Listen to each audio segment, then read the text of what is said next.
bill. This includes monies that are going to various areas in various counties, areas that have been termed marginalized. This is a total of 16.8 billion that will be shared among constituencies in various counties where they are meant to address concerns or shortages around essential services, including water, infrastructure, electricity, among other basic or essential services that these counties that are termed as marginalized, or these areas that are termed as marginalized, still have an issue with.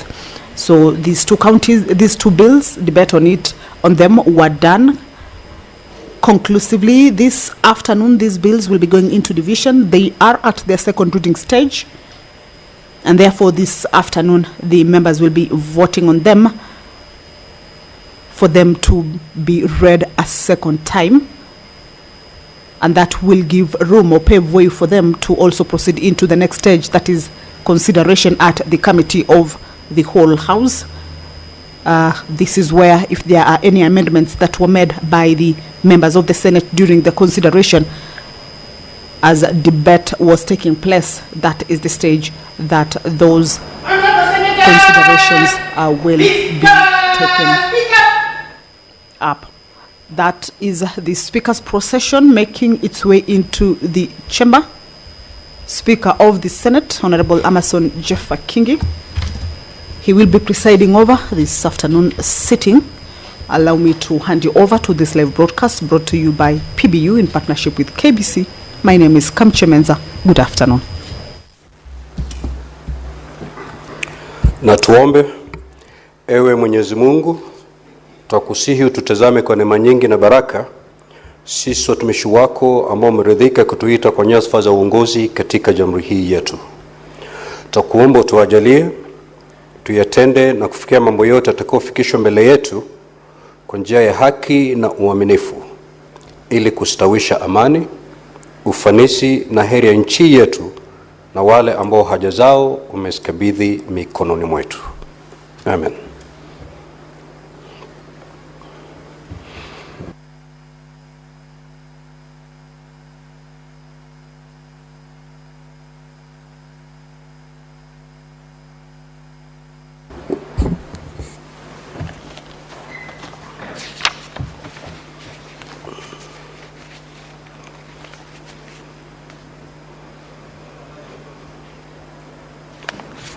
Flag, do we have quorum? Sergeant at Arms, kindly ring the quorum bell for 10 minutes.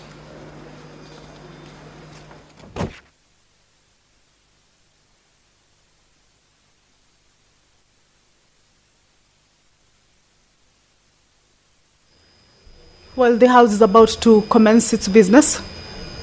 A quorum hitch has been established. That means the business cannot commence, or the sitting of the House cannot commence yet until that quorum is raised, at least 15 senators. The prayer has already been said and the chair taken, but the business is failing to commence owing to that quorum hitch. And currently is a quorum bell underway. This is to at least alert the members of the Senate who may be within the precincts of Parliament to be able to hasten their steps and get to the chambers to join their colleagues, and also enable the House attain or raise that much needed quorum for the business to be able to commence as well as continue. Remember, if that quorum is not raised at the lapse of the first quorum bell, a second round of a 10-minute quorum bell will be on, and if that lapses without any quorum being achieved, then that risks the House being adjourned until the next sitting. So we shall be keeping tabs, of course, on the numbers of the senators. Senator Esther Kinyuri has made her way into the chamber, of course, joining her colleagues for the business that is lined up for consideration or to be transacted this afternoon. A full entry. There are bills that are to be considered at the committee of the whole. Also bills to go into division. Remember, at the division stage, the members will be needing at least a substantive number of members inside for that particular stage to be done. And if the quorum is not raised and also sustained to this particular business, then these two bills, as I had indicated earlier, the county allocation of revenue bill and the equalization fund appropriation bill, may not be able to be transacted. Regarding motions, the motion by the Honorable Senator for Taita Taveta, Honorable Jonas Maruma, regarding the establishment of national teaching and referral hospitals in Kenya is also part of the business that the members, as they convene this afternoon for this sitting, will be considering. This is a motion that the Senate will be urging the Ministry of Health to establish national teaching and referral hospitals in the coast region, the eastern region, the northeastern Nyanza, as well as western regions, and also not just establishing but also equipping fully the national teaching and referral hospitals with modern medical equipment, medical supplies and personnel, as well as the county governments to also allocate more funds to their respective health dockets. You recall that the health sector is a devolved function. So this particular motion, much as the Ministry of Health will be establishing these national teaching and referral hospitals and also equipping them with modern medical equipment as well as medical supplies and personnel, the county governments also have a mandate, including to allocate more funds to their respective health dockets to adequately facilitate their county level 5 and level 6 hospitals in order to enhance provision of critical health services to reduce the demand for such services from the national teaching and referral hospitals.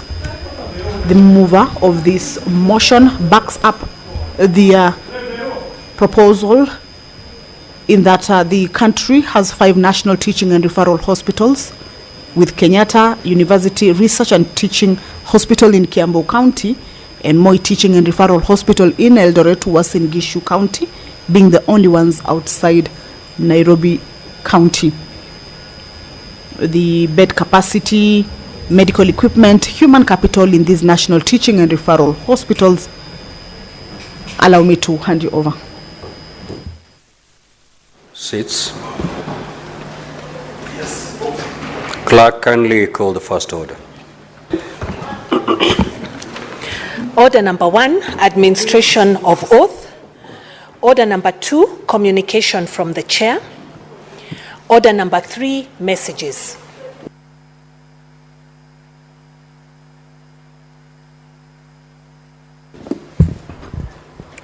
Now, Honorable Senators, I wish to report to the Senate that pursuant to Standing Order 46.3, I received a message from the Speaker of the National Assembly regarding the passage by the National Assembly of the Constitution of Kenya Amendment Bill, National Assembly Bill number 4 of 2025.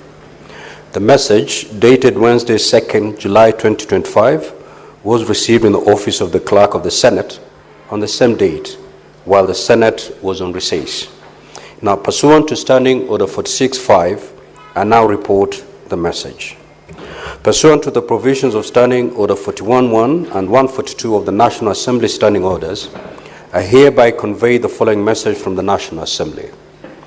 Whereas the Constitution of Kenya Amendment Bill, National Assembly Bills number 4 of 2025, was published via Kenya Gazette Supplement number 22 on 26th of February 2025 to amend the Constitution of Kenya to entrench the National Government Constituencies Fund, Senate Oversight Fund, and the National Government Affirmative Action Fund, And whereas the National Assembly considered the said bill and passed it with the support of more than 2/3 of all the members of the National Assembly, and the second and third readings on Tuesday, 1st July 2025 in the form attached hereto.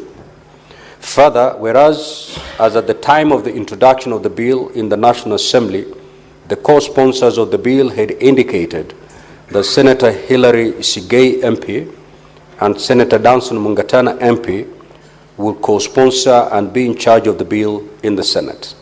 Now, therefore, in accordance with the provisions of Article 256 of the Constitution and Standing Orders 41 and 142 of the National Assembly Standing Orders, I hereby refer the bill to the Senate for consideration.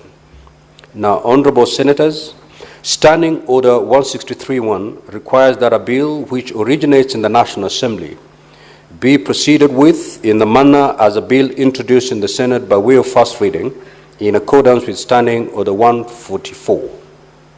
Accordingly, I direct that the Constitution of Kenya Amendment Bill, National Assembly Bills number 4 of 2025 be listed in the order paper for first reading at the appropriate time.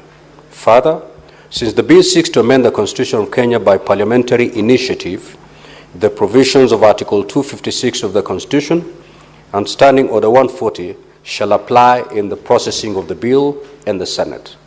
The House is guided accordingly. I thank you. Next order. Order number 4, petitions.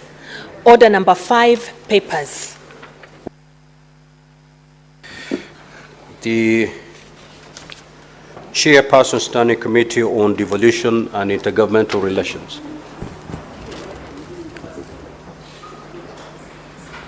Senator Abbas.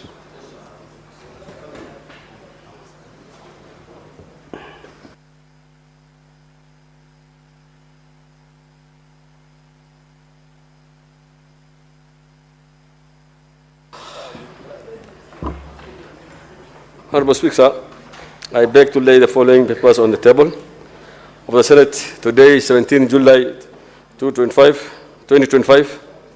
Report of the Standing Committee on Devolution and Intergovernmental Relations on its consideration of the Office of the County Attorney Amendment Bill, Senate Bill number 47 of 2024. Thank you. Senator Catherine Muma.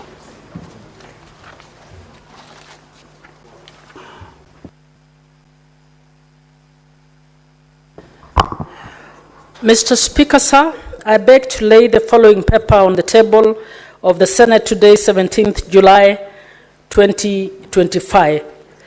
Report of the Parliament of Kenya delegation to the 2025 hearing at the Interparliamentary Union held at the United Nations in New York, United States of America on 13th to 14th February 2025. Next order. Order number 6, notices of motion. The Senate Majority Leader.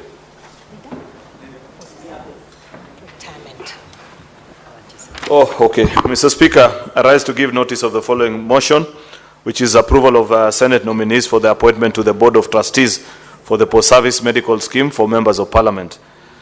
Mr. Speaker, sir, I beg to give notice of the following motion that pursuant to the resolution of the Parliamentary Service Commission on the 23rd of June 2025, with respect to the trust deed and rules for post-service medical scheme for members of Parliament, the Senate appoints Senator Stewart Mazayo and Senator Esio Kenyuri to the Board of Trustees for the post-service medical scheme for members of Parliament. Senator Alan Chesang.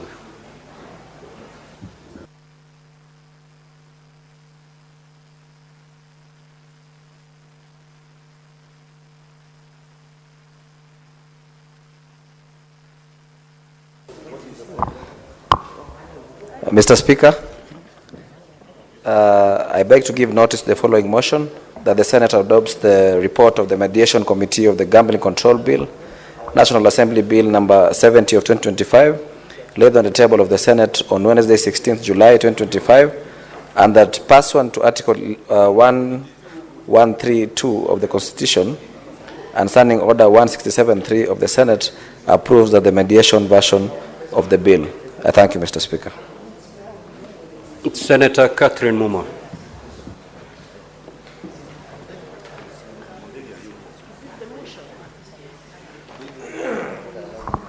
Mr. Speaker, sir, I beg to give notice of the following motion, that the Senate notes the report of the Parliament of Kenya delegation to the 2025 hearing of the Interparliamentary Union, IPU, held at the United Nations in New York, United States of America, on 13th to 14th February 2025, laid on the table of the Senate on Thursday, 17th July 2025. Next order. Order number 7, questions and statements. Statements pursuant to Standing Order 52.1. Senator Essie Wakenyuri.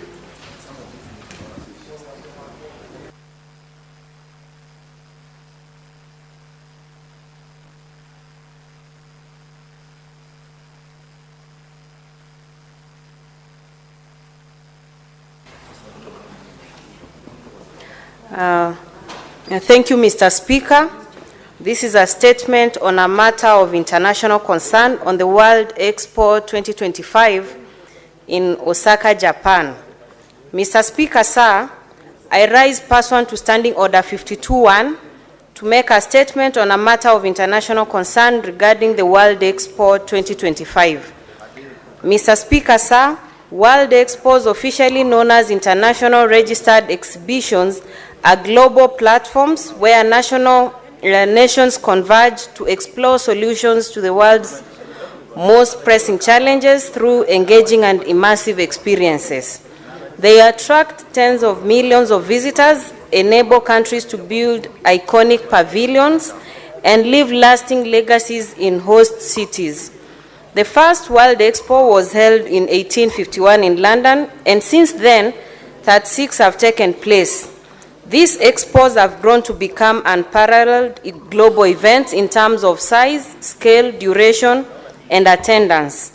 Since Expo 2000 Hanover, they have been held every 5 years, with the last one hosted in Dubai in 2021, delayed due to COVID-19. Mr. Speaker, sir, World Expo 2025 is currently underway in Osaka, Kansai, Japan, under the theme Designing Future Society of Our Lives. It actually runs from 13th of April to 13th of October 2025, featuring 158 countries, 7 international organizations, and millions of global attendees. Kenya is proud to be among the participating nations.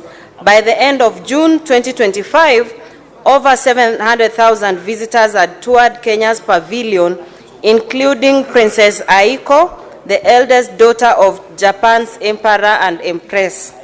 Mr. Speaker, sir, I wish to commend the following for the exemplary efforts in showcasing Kenya on the world stage. Honorable Lee Kinyanjui, Cabinet Secretary, Ministry of Investments, Trade and Industry. Ms. Regina Ombam, the Principal Secretary, State Department of Trade. Mr. John Olutua, the Principal Secretary, State Department of Tourism. And Ms. Floyce Mukabana, the CEO, Kenya Export Promotion and Branding Agency, KEPROBA. During Kenya's National Day of Honor on the 24th of June 2025, guests received Kenyan flowers, drawing widespread admiration for their scent and quality. This gesture created long queues at our pavilion and revived interest in Kenya's floriculture sector, which had suffered during the pandemic. I'm confident this exposure will help reclaim our market share in Japan. Kenyan tea was also served and cultural performances celebrated in richness of our heritage. Videos featuring our tourist attractions from Masai Mara to the coastal beaches offered visitors a glimpse of Kenya's beauty. Mr. Speaker, sir, while Kenya's presence was commendable, more can be done. Notably, Keproba must be adequately funded to ensure Kenya secures independent pavilions in future expos. Unlike Kenya, countries such as Egypt, Angola, and Mozambique had standalone pavilions, allowing them greater freedom to tell their national stories. At the Kenya-Japan High-Level Business Forum, it was noted that the current trade imbalance, which is on a ratio of 1:18 in favor of Japan, needs to be addressed. A major obstacle to agricultural exports is the lack of a direct cargo flight. Transshipment often compromises the freshness and quality of farm produce due to temperature fluctuations. Tourism is another area where we can gain. Sadly, gate fees at the Masai Mara recently rose from 9,000 shillings to 27,000 shillings for foreign tourists, which has pushed many Japanese tourists to Tanzania. And in 2024, Tanzania received 5.2 million tourists compared to Kenya's 2.4 million tourists, reversing our pre-COVID lead. Mr. Speaker, sir, as we look ahead to World Expo 2030 in Saudi Arabia, preparations must begin now. Kenya will have another opportunity to showcase its tea, coffee, nuts, flowers, and even emerging exports like avocados. I thank you. Thank you, Mr. Speaker. Senator for Nairobi City County.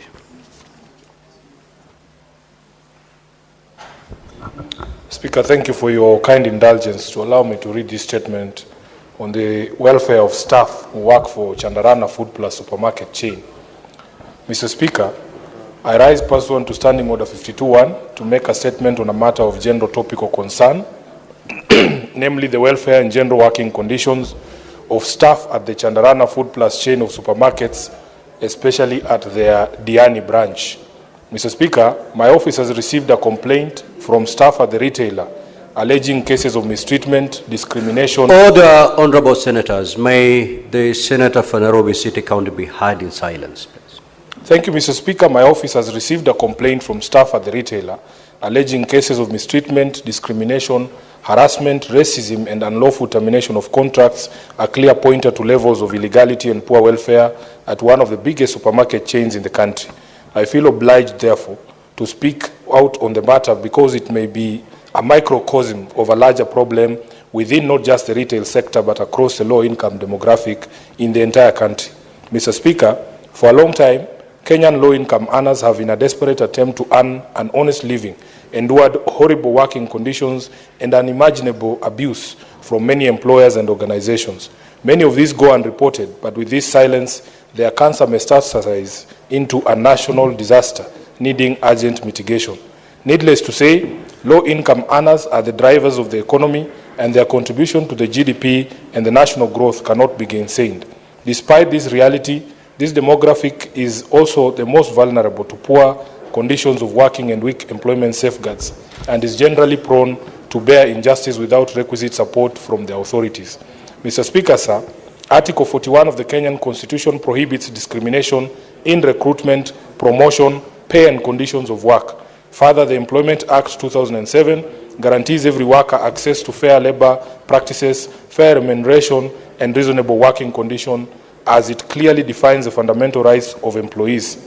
However, there exist wide implementation and policy gaps when it comes to private sector, and when it comes to these laws being put in practice to protect workers.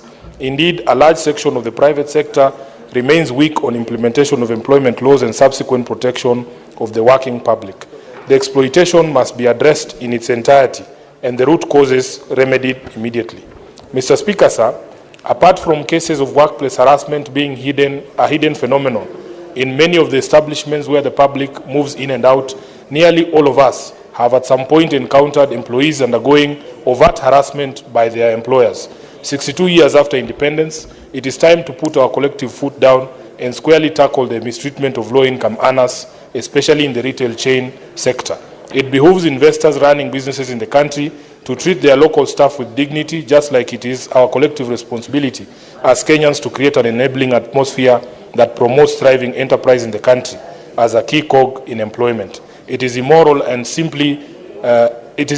simply expect to have a nation of loyal taxpayers without that labor resource being nurtured and protected as the goose that lays the golden egg. Mr. Speaker, sir, I call upon the Ministry of Labour, trade unions and elected leaders to fearlessly speak out for workers facing such difficulties regardless of the sector they work in.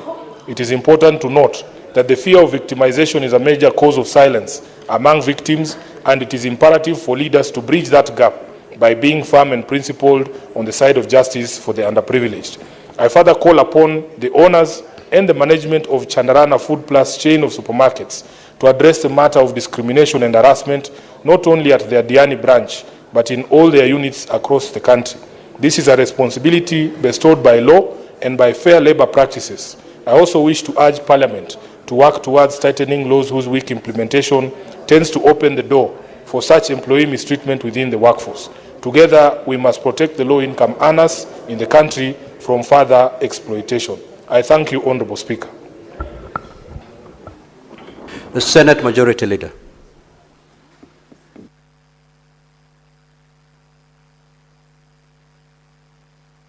Apologies, Speaker. Statement by the Majority Leader regarding the business of the week that commences on the 22nd of July 2025, pursuant to Standing Order number 57-1.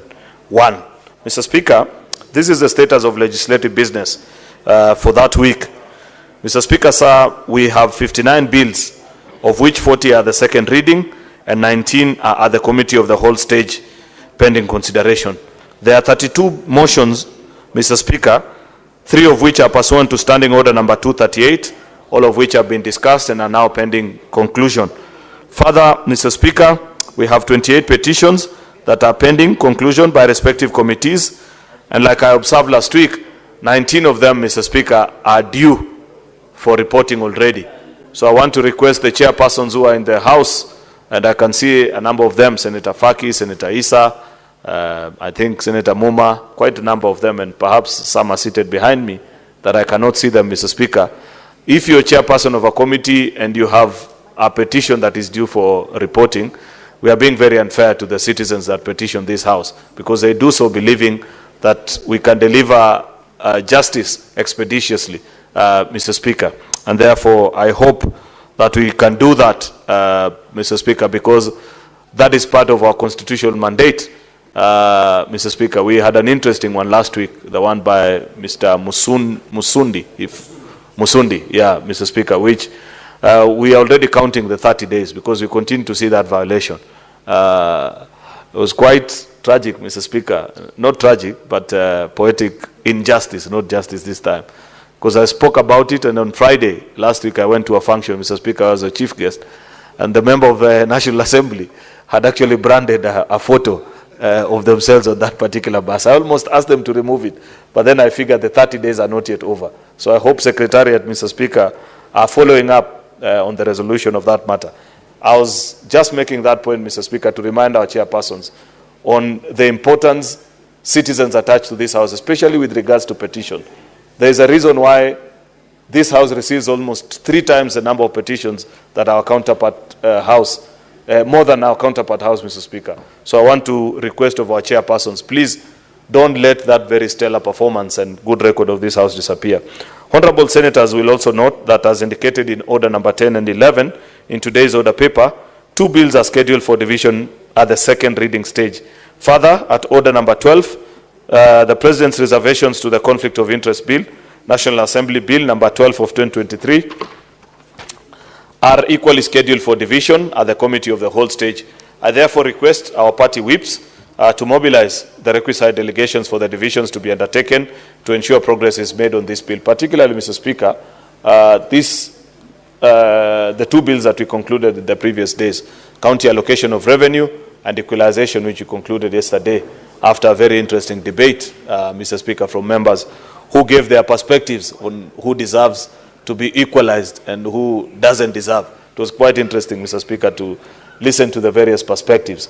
Those bills are now at the second reading, Mr. Speaker. I hope we can conclude and vote on them this afternoon so that next week we conclude on them and our counties can begin the operation. Mr. Speaker, you know we are almost getting to the last week of July, and we haven't considered county allocation of revenue, which is the final instrument that delivers funds to counties, Mr. Speaker. We equally have to, in today's order paper, Mr. Speaker, the county additional allocation bill, another important bill as well that followed almost the same route with the equalization, Mr. Speaker. And I look forward to the debate on that one, Mr. Speaker, because there is good reason why that bill came up. Therefore, Mr. Speaker, I want to request that if we can prioritize voting this afternoon on those very important pieces of legislation for our county governments, I will appreciate. On Tuesday, the 22nd of July, when SPC meets, Mr. Speaker, we shall consider the business of the week, Mr. Speaker, which will include business not concluded on today's order paper, as well as other businesses that are indicated in the notice paper.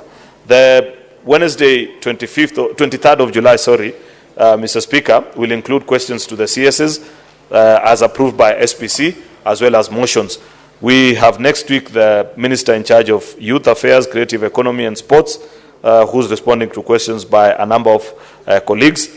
We have the CS also for cooperatives and micro, small and medium enterprises, responding to a number of questions, as well as the CS in charge of environment, Mr. Speaker. Finally, Mr. Speaker, these bills that I have mentioned earlier, that are the second reading stage, which include the county government, state officers removal from office procedure. There's a tobacco control bill, which quite a number of senators have had interesting perspectives on. Mr. Speaker, there's a county government county government's amendment bill, Mr. Speaker. Then there's a street naming and property addressing system bill, a very important bill, Mr. Speaker, that will respond to part of the issues actually that were raised in the petition by Mr. Musundi. These other bills, Mr. Speaker, that are the committee of the whole, which include the sports amendment bill, public fundraisings appeal bill, the heritage and museums bill, environmental laws, statutory instrument, which is an ADCO bill, county government election laws, it's an ADCO bill as well, Mr. Speaker, labor, migration and management bill. These are bills that are in the third reading, Mr. Speaker.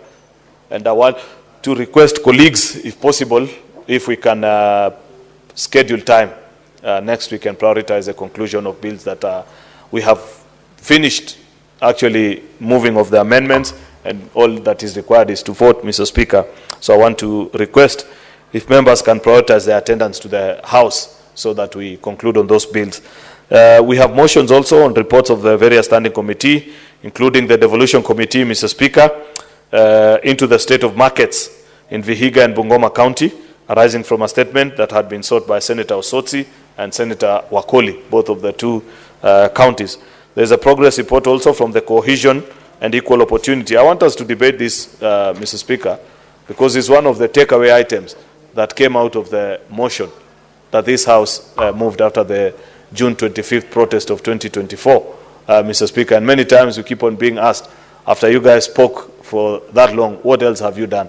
This committee has done fairly good work, not to the level that we asked of them at that particular time, but why I'm seeking your indulgence, members, is that we need to look at what Senator Chute's committee, the Committee on Equal Opportunities, has done so far, so that we can infuse further ideas about how to make this report conclusive. So I really request if next week we can have a conversation on this, Mr. Speaker, and members can speak to it with passion, because this is one of the things that keeps us as a country on the tenterhooks every other time. The fact that opportunities are not shared equally, and Senate can lead the way in ensuring that we grant equal opportunity to all Kenyans. Parliament, by the way, Mr. Speaker, I would just make a good example, because I served in PSC, and I know that we have a regional representation policy. Every time we do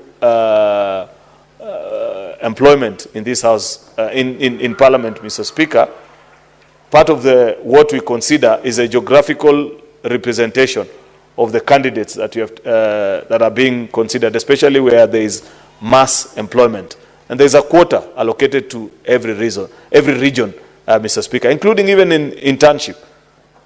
this House, Parliament, Mr. Speaker, has internship opportunities for lawyers, for example. And one of the things that we do is that we offer those opportunities per county.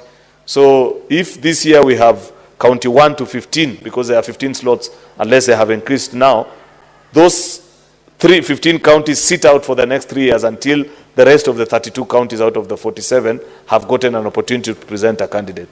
Such are the kind of intervention that this House can recommend to ensure that as a country, even in terms of employment and equal opportunities, in all and across the span and breadth of the public sector is represented. That needs to be covered in this report, and therefore I want to urge members that next week when we discuss this report, please bring your A game so that we're done. Finally, Mr. Speaker, the projected business for Thursday 24th will be any other business that will not have concluded on Tuesday and Wednesday. I thank you, Mr. Speaker, and hereby lay this statement on the table of the Senate. Thank you. Now, honorable senators, before we move to the next order, I have this communication to make. I would like to acknowledge the presence in the public gallery this afternoon, visiting teachers and students from Ikundu Primary and Junior School in Murang'a County. The delegation comprises 46 students and 5 teachers who are in the Senate for a one-day academic exposition. Now, honorable senators, in our usual tradition of receiving and welcoming guests to Parliament, I extend a warm welcome to them, and on behalf of the Senate and my own behalf, wish them a fruitful visit. I will call upon the Senator for Murang'a under 1 minute to Honorable Senator, take your seat. Take your seat.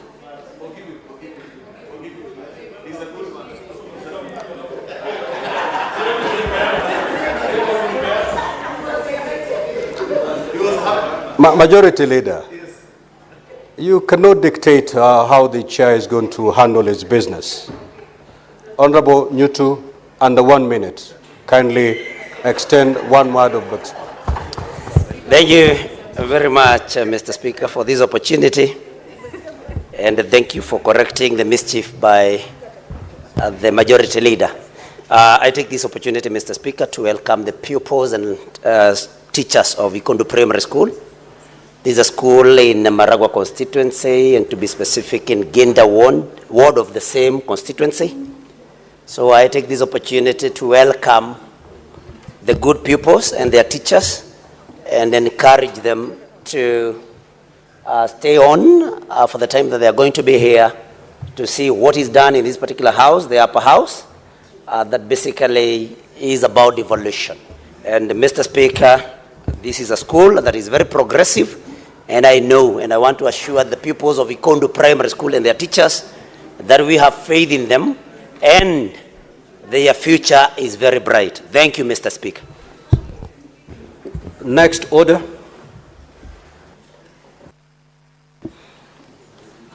Order number 8, motion, approval of Senate nominees for appointment to the Board of Trustees for the post-service medical scheme for members of Parliament. The Senate Majority Leader.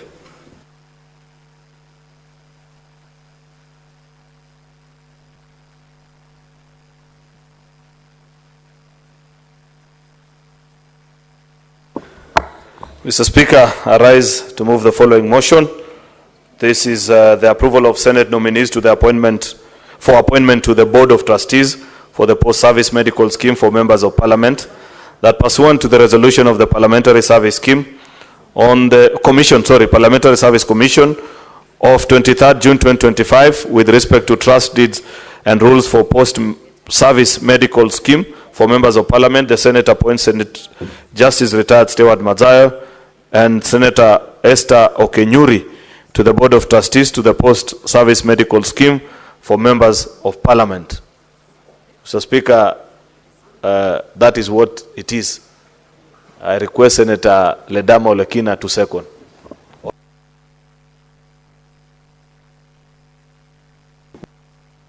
Thank you, Mr. Speaker. Mr. Speaker, I second the motion as moved.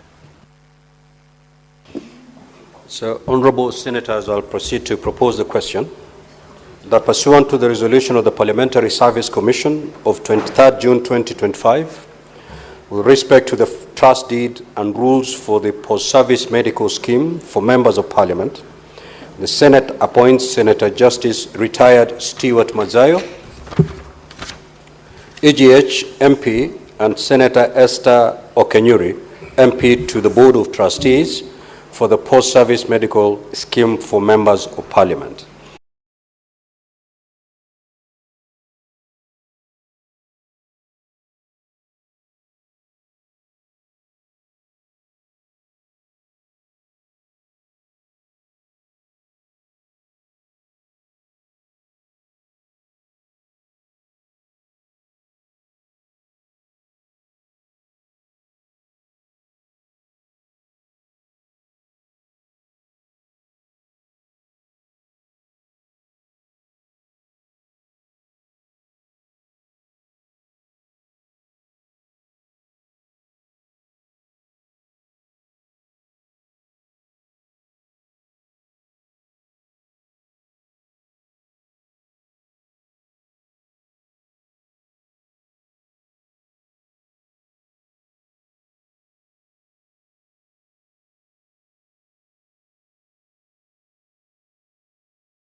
The mechanism which everybody who gets involved in gambling is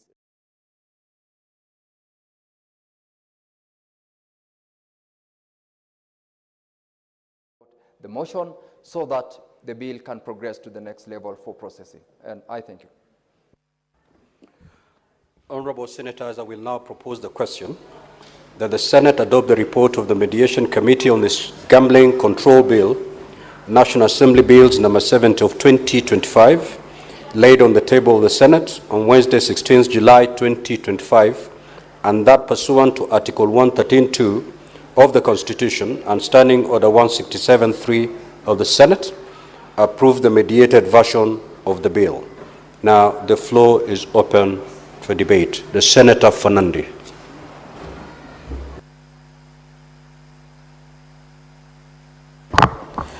Thank you, Mr. Speaker, sir. While I note that the Mediation Committee of the Senate and National Assembly have done extremely well, is that our representative failed to note that under Article 96, our role is to protect devolution.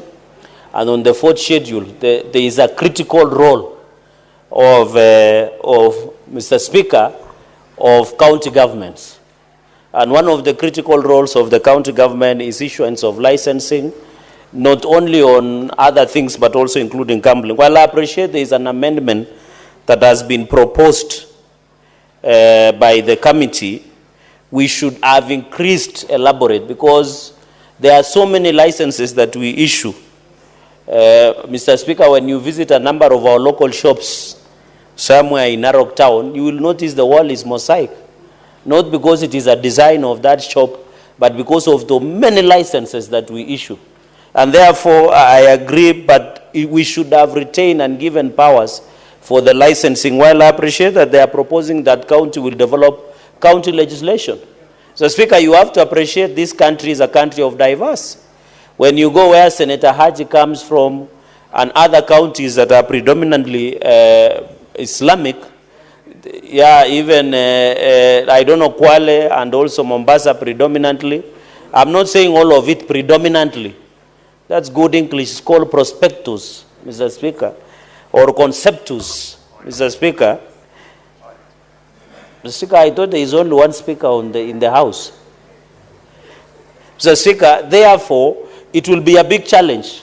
So if you say let counties make their own county legislation, counties that are predominantly Islamic, they might not allow this. So they have proposed in their report, they will not allow this, Mr. Speaker. If they would not, they would have proposed a uniform county legislation for counties to be able to follow on this issue of gambling. Because of different diverse culture, different religion, Mr. Speaker, you have to appreciate that this culture of gambling is killing many families, Mr. Speaker. And gambling is an addiction, Mr. Speaker. It is becoming a problem. Mr. Speaker, Mr. Speaker, while we appreciate we must raise taxes, gambling is a dangerous disease that when it is addictive, it should be treated the way it is being treated, Mr. Speaker. Many people are betting the other day that Chelsea will win, PSG will win, and I'm telling you there are people who are still recovering from that shock, especially people who did not support Chelsea to win. So, and they have gambled, there is betting, there is many betting companies, Mr. Speaker. I'm told even in our villages where we come from, especially where Senator Kalwale comes from, I'm told young men and women are stealing even eggs to go and sell so that they are gambling, Mr. Speaker. When you visit our small centers, there are some Chinese-like machines called lotteries, where, Mr. Speaker, they are taking a lot of our resources, Mr. Speaker. Therefore, I would have expected our committee, we don't want to be a gambling nation, Mr. Speaker. And you know this thing of gambling with life, even when you saw the other day, people are gambling with their lives. They go on the streets, they loot. It is just a gambling. Mr. Speaker, you saw some of the young people were even sending money for morticians, even during Sabasaba and during the anniversary, Mr. Speaker, of GNC demonstrations. We are a dangerous country, Mr. Speaker. We are teaching the young people bad manners, Mr. Speaker, of gambling. Because we have said, Mr. Speaker, that you can gamble your way to wealth or to power, Mr. Speaker.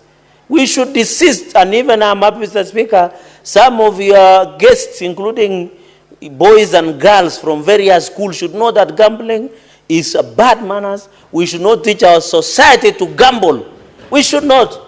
We know people who have gambled their way to where they are, Mr. Speaker, and we don't want to mention names after you gave us directive or in the ruling that you gave it in a Solomonic manner, Mr. Speaker.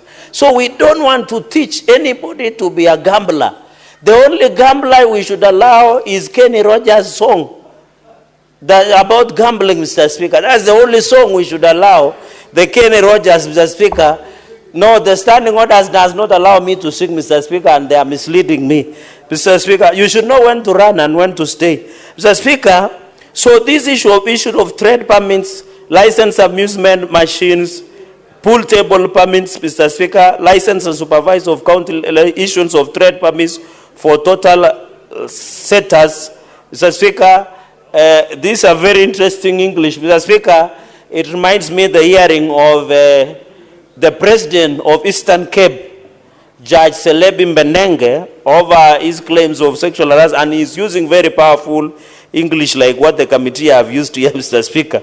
So this issue of I would have expected the committee... Senator Olekina, kindly take your seat. Thank you. Proceed. Thank you, Mr. Speaker, for protecting me. Mr. Speaker, and therefore number two is on the issue of, I agree with the amendment that the young people should be part of the betting board, and therefore a representative from Council of Governors, because that is where we should, Mr. Speaker. Mr. Speaker, another committee resolution that I have noted is functions from the authority, which I agree, the issuance of license should stay with the counties. Mr. Speaker, you know we are struggling with on-source revenue. I have seen a number of governors celebrating on on-source revenue, Mr. Speaker. We should retain the issue of licensing. The Constitution is very clear that under the Constitution, Mr. Speaker, the fourth schedule, and even the Constitution itself, the power of issuance of licensing stay within. Mr. Speaker, I know KRA is struggling to raise money. We are aware, Mr. Speaker, we have a deficit budget of 4.2 trillion shillings. We normally on average raise 2 trillion through Kenya Revenue Authority, Mr. Speaker. While I appreciate that, we should not allow KRA to arrogate itself the power they don't have, Mr. Speaker. They shouldn't. And therefore, I agree with this amendment that the issue of issuance of license, the factor of raising revenue, is only given to two entities, Mr. Speaker. It is given to the national government, it is given to the, Mr. Speaker, is given to county government. And the Constitution is very clear, Mr. Speaker, that should you want to give yourself power to collect revenue, Mr. Speaker, and I'm happy the Senate Justice, retired Judge Stewart Manzayo knows this, is you come to legislate. You don't take it through the back door, Mr. Speaker. Mr. Speaker, because I'm running through, because this clause, this is Senate Amendment Clause 28. I agree that the employees an accreditation for a person in non-gambling within gambling premises, so that we don't need to use the sweeping of the police to those. Mr. Speaker, another problem, Mr. Speaker, I came to learn this issue because I have seen in this clause number 28 that media nowadays, well, I appreciate media are struggling to raise the revenue.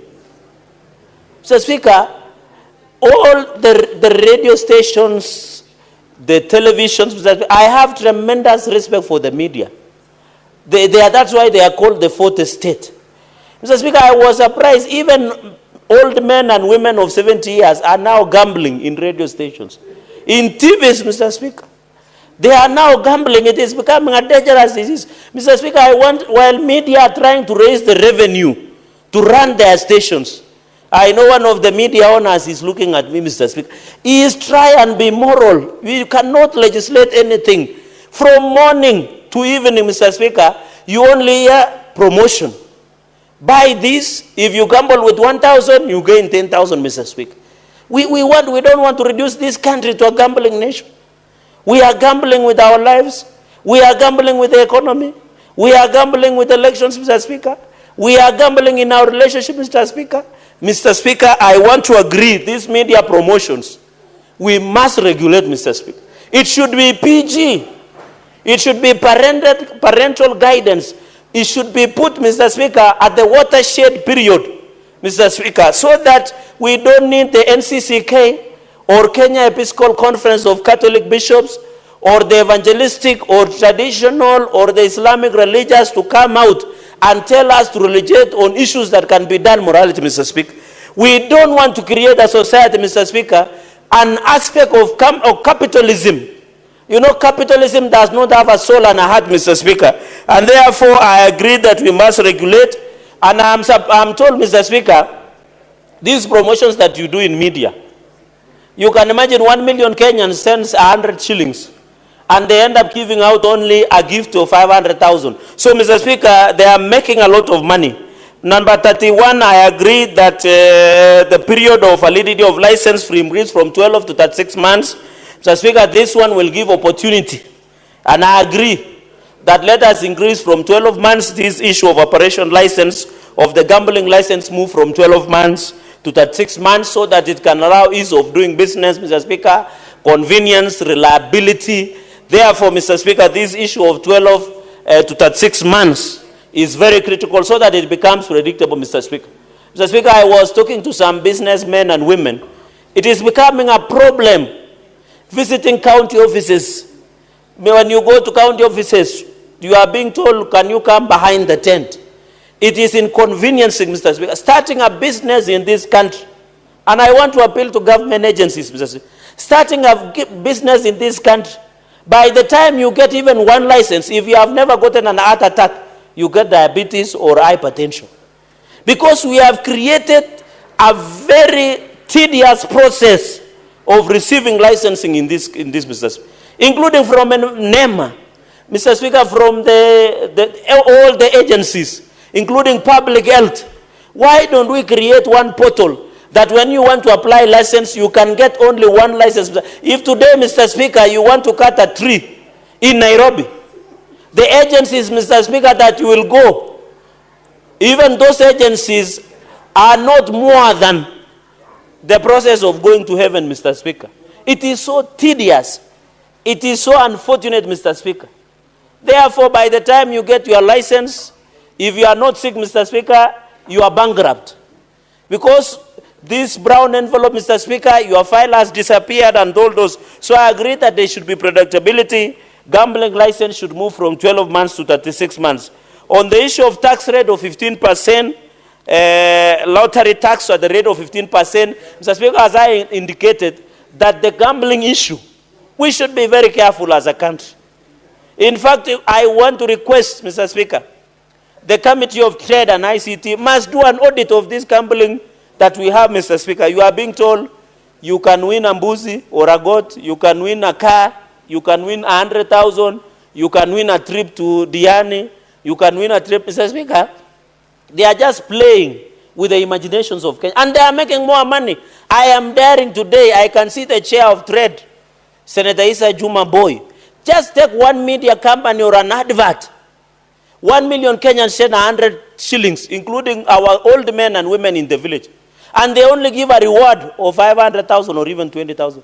Those guys are making devilish and satanic profits at the expense of Kenyans, Mr. Speaker.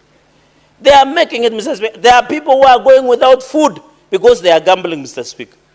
Even I know the football season is over, but I want to appeal to many young people, or has it begun? Yes, it's coming in August, Mr. Speaker. So I want to appeal, this issue we must agree, and I agree that we need to introduce the lottery tax of 15%, Mr. Speaker, as a preventive mechanism against the disease called gambling, Mr. Speaker. And I want to say, this issue of gambling must and should be arrested. So the issue of 15% tax at the rate of 15% on lottery tax, Mr. Speaker, should and must be included. While I appreciate, Mr. Speaker, it is not lost on us that most of these betting companies are sponsoring football tournaments, they are giving out support, they are giving out CSR. But, Mr. Speaker, when you compare the cooperative social responsibilities that these betting companies and lottery companies are giving, it's a drop in the auction, Mr. Speaker. It's a drop in the auction, Mr. Speaker.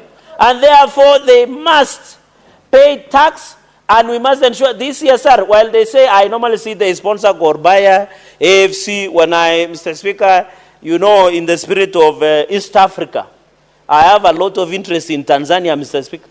I normally see sports persons sponsoring Simba or Yanga, Mr. Speaker, down there in Tanzania. While we appreciate, even here AFC Leopard, this one Arambe Stars, we want them to be sponsored, Mr. Speaker.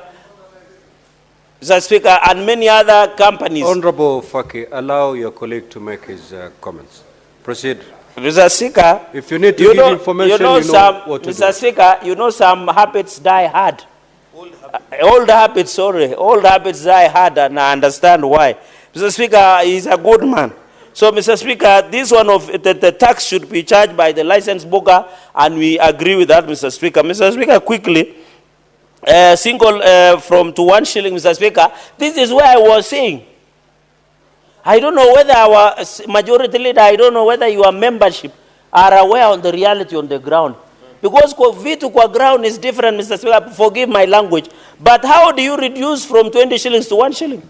You will allow the small children also to be betting, Mr. Speaker. And where is the mover of this report, Mr. Speaker? I don't think he's around. Mr. Speaker, you will allow young boys and girls to bet because you are reducing it from 20 shillings, Mr. Speaker, to 1 shilling, Mr. Speaker. That this minimum amount bet, unless, Mr. Speaker, with a lot of tremendous respect, this law reflects to the role of the betting companies, Mr. Speaker. And we must agree because that the national... Senator Fernande. Yes. The senator for Bomet wishes to give information. Are you amenable?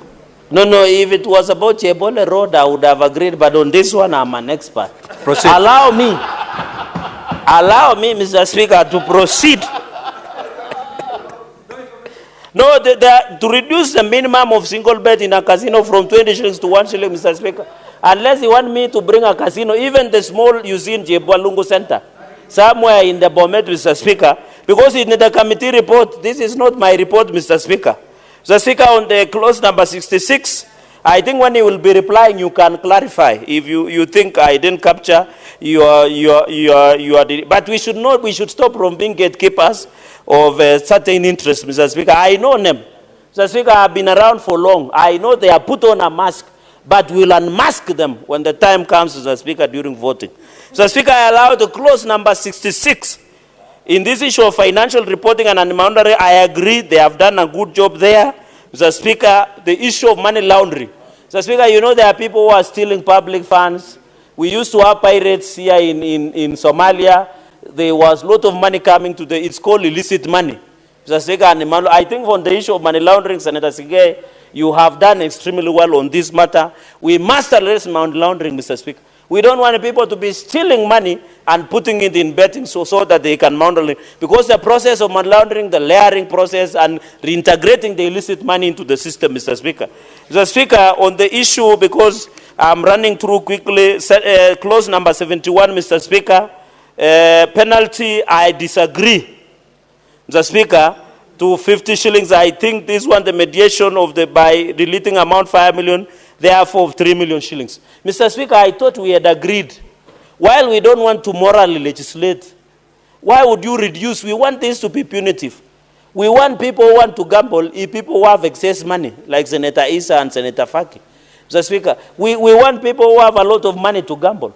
Mr. Speaker, this 5 million, and I'm happy Senator Issa is proud of it, that therefore 3 million, it should stay. I hope when it comes to committee of the whole, Mr. Speaker, that issue can be relooked at, Mr. Speaker. In this clause number 87, television, I agree. This one, in conclusion, Mr. Speaker, remove the restriction that a gambling advertisement shall not be broadcasted on television between 6 a.m. to 10 p.m. unless it is done on a live sporting event. Mr. Speaker, I agree this watershed moment, because most of our children who are part of your guests today are asleep. Then we can do a PG, parental guidance, so that those adverts of betting and gambling can be done during watershed moment, and also to protect our children and people under 18 years. Mr. Speaker, the 20 million to 1 imprisonment from 20 years, I agree. This is very important, 20 million shillings to 1 million shillings. Mr. Speaker, 1 minute. Mr. Speaker, I disagree. Why do you want to reduce from 20 million to 1 million, Mr. Speaker? This is wrong. Mr. Speaker, we disagree. Any media that advertises beyond the restricted time, they should be fined 20 million. Mr. Speaker, with those many recommendations and report debate, I beg to differ, and we will oppose with all my body organs when it comes to voting. Senator Faki. Mheshimiwa Spika, pia mimi nichangie ripoti hii ya uwiano kuhusiana na sheria ya kamari. Na Mheshimiwa, kwanza, jambo la kwanza ni kuwa japokuwa kamati mbili hizi zilikaa pamoja na kujaribu kuangalia yale masuala ya sheria hiyo ya kamari, kwanza ni kwamba kamari si biashara, Mheshimiwa Spika. Kamari ni kamari. Na kamari na madhara mengi, Mheshimiwa Spika, ikiwemo ile tunaita addiction ama uraibu, vile vile pia inalosababisha athari za akili, yani mental health. Mheshimiwa Spika, wengi wale ambao wanakwenda katika shughuli hizi wanaathirika kiakili, kwa sababu bila ya kwenda katika mchezo wa kamari, Mheshimiwa Spika, mtu yule anakuwa si mtu wa kawaida. Tatizo niliko nalo na sheria hii, Mheshimiwa Spika, ni kwamba imetoa fursa ya kufanya hata watu wadogo waweze kucheza kamari, kwa sababu ikiwa kiwango cha pesa ambazo unaweza kutumia kwa kamari kimepunguzwa kutoka shilingi 20 mpaka shilingi 1, ina maana kwamba kila mtu anaweza kushiriki katika mchezo wa kamari. Mheshimiwa Spika, shida nyingine ni kwamba katika vituo vyetu vya redio kwa sasa, Mheshimiwa Spika, matangazo mengi ni ya kamari. Kwa kipindi cha muda wa saa moja, Mheshimiwa Spika, katika redio zetu za FM, karibu saa nzima wanatumia kutangaza kamari. Utasikia ukilipa shilingi 100 utapata shilingi 2,000. Ukilipa shilingi 100 utapata 200,000. Kwa hiyo Mheshimiwa Spika, imekuwa ni jambo la kawaida sasa katika nchi yetu kwamba watu wanashiriki katika masuala ya kamari, na hii Mheshimiwa Spika sio jambo zuri, kwa sababu baadhi ya zile athari ambazo nimezitaja hapa, Mheshimiwa Spika, zitaweza kuwasibu Wakenya wengi. Hivyo basi na nchi haitapata watu ambao wanaweza kufanya kazi kuweza kujenga nchi. Mheshimiwa Spika, ningependekeza kwa sheria labda ingefanywa ngumu zaidi ama kali zaidi kuhusiana na wale ambao wanakiuka sheria kuhusiana na masuala ya kamari. Kwa mfano, hizi vituo vya redio ambavyo vinatangaza mara kwa mara masuala ya kamari vingepunguziwa muda ambao wanatakana kutangaza kamari hiyo, Mheshimiwa Spika. Kwa sababu bila ya hivyo ina maana kwamba kila mtu ataingia katika mchezo wa kamari, na hivyo basi itakuwa sio nzuri kwa nchi yetu ya Kenya. Mheshimiwa Spika, kwa hivyo shirika la communication, taasisi ya Communication Authority lazima iwe macho pia zaidi, Mheshimiwa Spika, ili kuhakikisha kwamba zile kamari ambazo zinatangazwa mara kwa mara ambazo zinaathiri watu wetu zinapunguzwa. Mwisho, Mheshimiwa Spika, ni kwamba kwa sababu ya hii kamari ambayo iko katika vyombo vya habari na kila mahali, ma TV, hata zile kasino ambazo zamani ndio ilikuwa ni sehemu za kamari, hivi sasa zimeweza kufifia. Biashara nyingi za kasino, Mheshimiwa Spika, zinaweza kufungwa kwa sababu wengi wanashiriki katika kamari ambayo iko katika mitandao, yani online. Hivyo basi biashara zile taasisi ama zile sehemu ambazo kamari ilikuwa ikichezwa zamani imebadilika. Sasa imekuwa hata majumbani watu wanacheza kamari, bibi na bwana wanashiriki katika kamari, kila mmoja akijaribu kushabikia timu yake ya mpira ama kushabikia jambo fulani ambalo iwapo watashinda itakuwa ni wameweza kupata zile pesa ambazo wamewekeza katika kamari hiyo. Mheshimiwa Spika, kwa hayo mengi napinga mswada huu.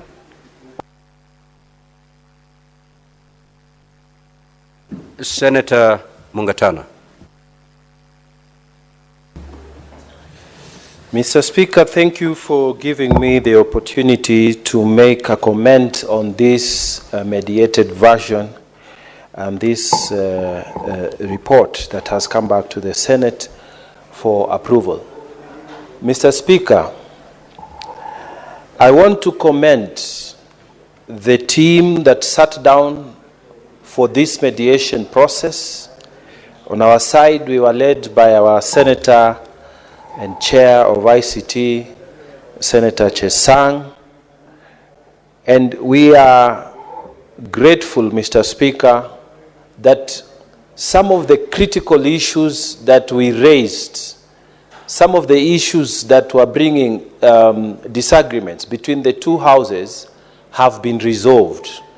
This means, Mr. Speaker, that in a short while, this bill will become law after assent by His Excellency the President.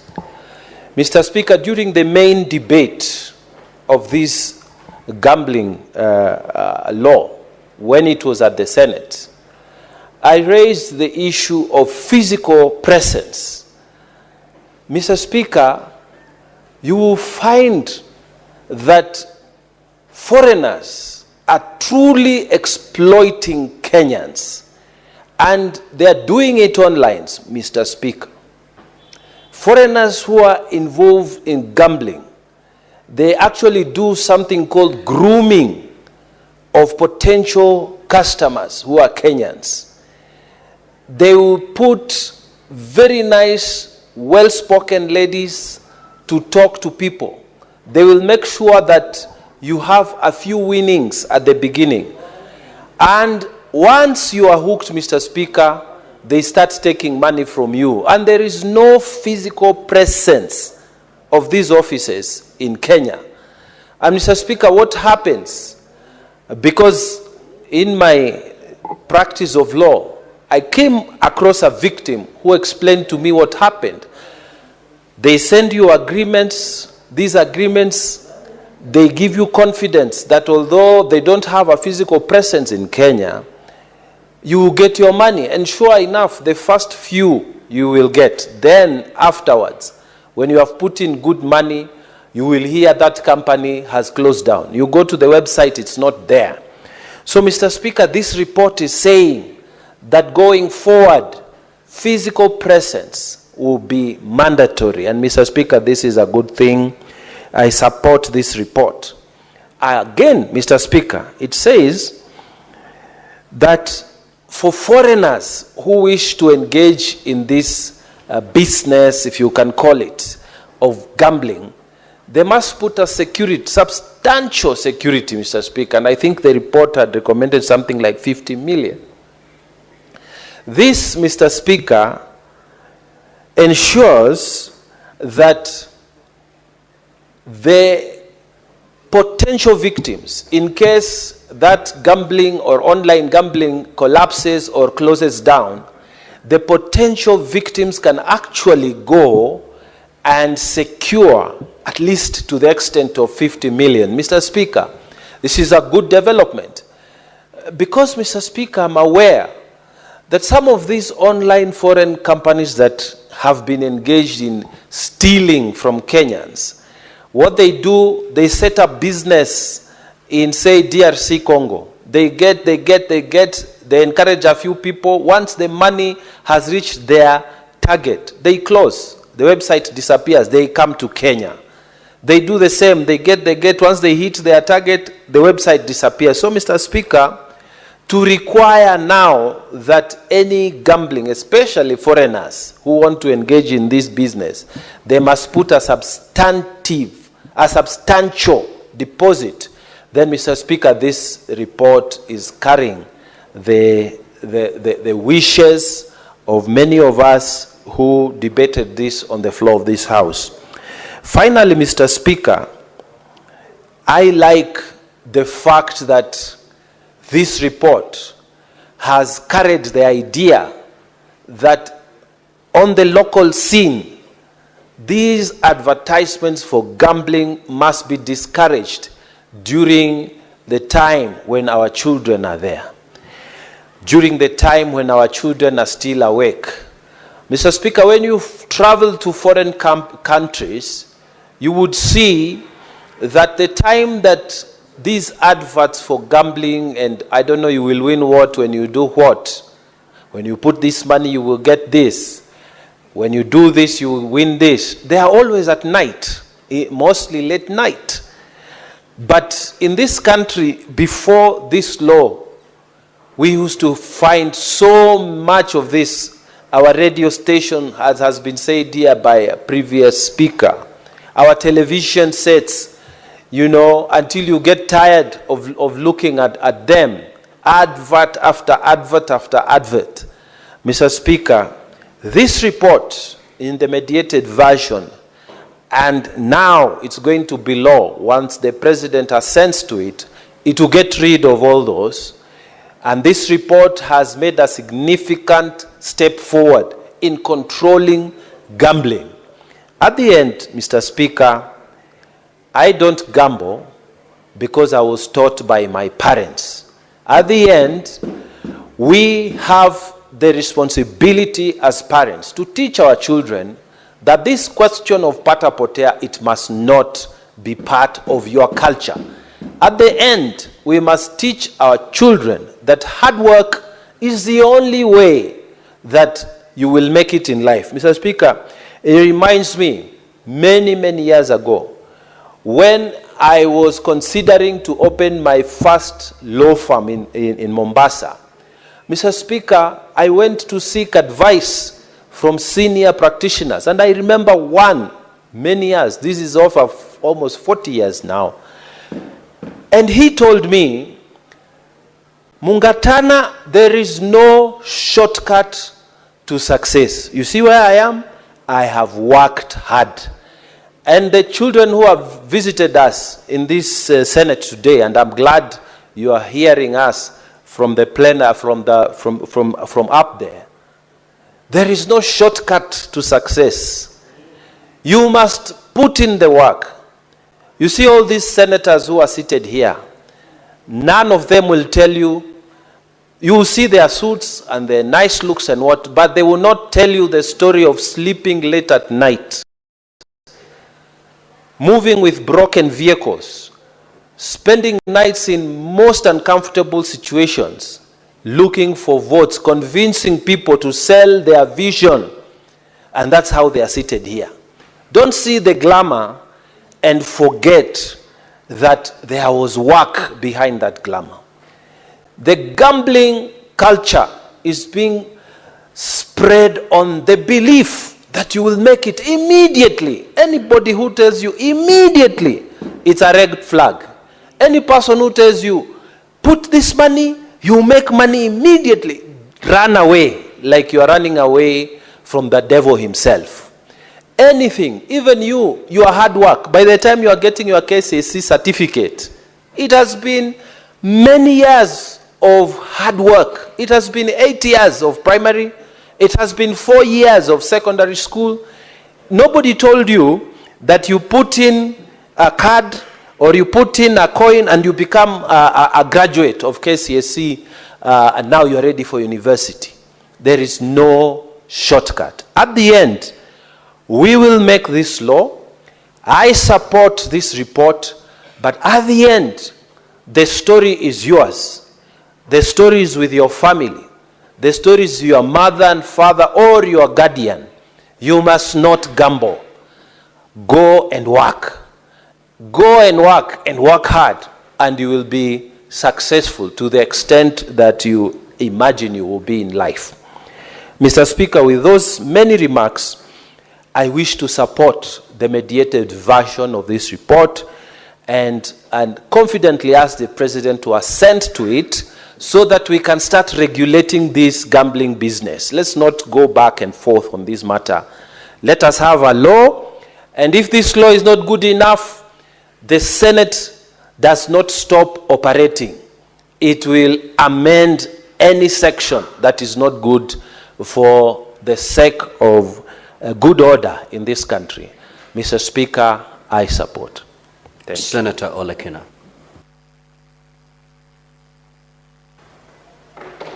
Thank you, Mr. Speaker. Mr. Speaker, I rise to oppose this report on the Mediation Committee on Gambling Control Bill, National Assembly Bill number 70 of 2023.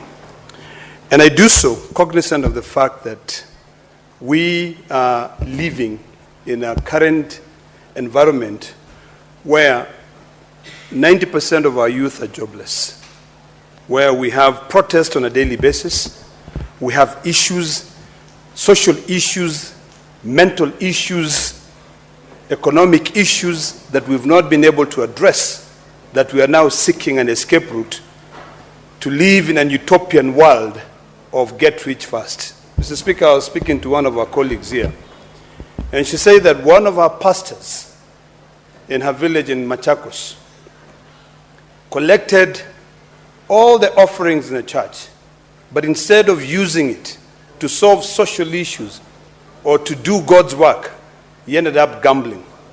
Mr. Speaker, I've skimmed through this report. I've seen the areas which this House had suggested that be deleted in the bill. There's a reason as to why this bill ended up in mediation, and most of them have been retained. Mr. Speaker, this is not the time for us to encourage gambling in this country. I share the same sentiments with my colleagues who have spoken before me in terms of making it punitive for anyone to come and gamble this time. We must, first of all, solve our social issues. Mr. Speaker, gambling companies which make billions of shillings, in fact billions of dollars, target vulnerable, poor societies, people who make 500 shillings a day doing manual jobs, to be told to gamble. Our radio stations, our TV stations are the easiest way to communicate. But instead of our own radio station taking more time to educate the public and carrying out public participation on the dangers of gambling, they are spending more time collecting revenue because they can share the profits. Mr. Speaker, I completely oppose gambling. I oppose this bill. And if my colleagues, if I was to convince you from both sides of the aisle, I would request that we rethink gambling in this country. Mr. Speaker, in America, and I lived in America for so many years, and I'm also a resident, when you go to certain states, gambling is restricted to a particular area where only the rich would be able to drive. In Colorado, Mr. Speaker, you'll find that gambling would go into the Native American reservation, where there is a city which is set aside just for gambling. So it's the rich who will go there. People who have made money until they have, I cannot use that word, but they have money which they can only just use it as they wish. disposable, not even disposable, there's a word I wanted to use which is not parliamentary, but I cannot use. It's money that you don't really care about. You don't give a hoot on where that money comes from. Mr. Speaker, the biggest challenge we have in this country right now, which is attributed to gambling, is mental illness. In this house, we passed a law on mental illness and how to deal with it. The laws that we are discussing in this house, and I have no problem with passing legislation, but we have to pass this legislation. We have to discuss this legislation cognizant of what is affecting, what is ailing our society. Right now, there are so many poor people, and the only thing they know how to do is to gamble for them to make money. There are people who will make 1,000 shillings maybe in a week because there are no jobs available. But because they have been lured to a scheme where they can get rich fast, they gamble all that money, and then they end up doing what? Sitting down looking at their kids in a table where they cannot eat. Gambling increases crime in a country, Mr. Speaker. Today, Mr. Speaker, we have our children in this parliament. They are looking at us. The same children who come here to listen to us are the same children who we do not understand now, because they are from a different generation than the one we come from. The Gen Zs, we don't understand the language they speak. But instead of us taking the lead and guiding them, we are here discussing about amending laws and saying how good these laws are to gamble. We are not teaching them. I like what, although I don't associate myself with a lot of sentiments of my brother from Tana River, but I like one thing that he said, that to the children, know that we will not always tell you what we go through to be able to wear good suits. Some of us, you might look at us and you think, oh, this person is about 60 years old, and he's merely 20 years old. But it's because they have sleepless nights. They don't sleep. You know, they are always up at night, working. They have 10 jobs. Then you just see them here looking smart, sharp. You know, you don't even know what they're suffering from. So, Mr. Speaker, I want to beseech my colleagues here that it is not time for us to be passing this legislation to be able to support people who are already filthy rich, who are already collecting so much money. It is time for us now to think seriously about how do we end all these problems? How do we reduce crimes? How do we ensure that we have created jobs for our youth so that they don't end up in the streets? You know, these regulations that we're talking about, now in a devolved system of governance, where the Constitution allows county governments to be able to develop laws to collect certain taxes. This, unless there is uniformity across board, you will find some other counties who are culturally sane will say, we will hike and put so much money to be able to save their citizens. But others, because of interest, business interests, they'll make it even very cheap. Pay 5,000 shillings and you can have a gambling license. So, Mr. Speaker, sir, I oppose this. I think the exposure to the youth at this particular time, when we are facing a lot of social issues, joblessness, should not be to gambling, but should be to working hard to making money. You know, our country is so good. Our country, you can only compare our country with other developed nations. But sometimes, even if we are passing through, the word is leapfrogging. Even if we leapfrog, sometimes certain things, we cannot just say you are born today and tomorrow you can be able to walk. But because of technology now, there are certain things that we don't need to go through the entire industrial revolution process for us to be able to manage how to do it. But in this country now, we have to remember that that process of industrialization is necessary because we have 47 counties which are completely different. So, Mr. Speaker, I oppose it. I think when you look at across the world, there are countries which are not stable. But those countries are the same countries, I think one of my colleagues who was speaking, are the ones who set up gambling websites. They lure people to gamble there, and then before you realize, in fact, the first one, you are told, hey, take some little money. And you make some little money. You get addicted. You get addicted. Before you realize, you cannot even think straight. I think the only gambling that I can be able to say, it's one that can be allowed in this country is in the stock market. Because at least in the stock market you are seeing there's a company here, Safaricom as an example. Yesterday I was reading somewhere that Airtel has now surpassed Safaricom in terms of their customer base. You know, when you are told invest in those companies, gamble in those companies, there is something where you know you'll be watching your stocks rising on a daily basis or going down, which is life. But where you are putting in and you don't know whether you're going to get money to buy a loaf of bread or even a cup of tea. No. I say no to that. So, Mr. Speaker, with those many remarks, I completely oppose this report, and I oppose anything to do with gambling in this country at this particular time. I think in the next 10 years, once we've been able to fix our current problems of understanding each generation, is when I'll be able to entertain anything to do with gambling. So, Mr. Speaker, sir, I oppose. The Senate Majority Leader.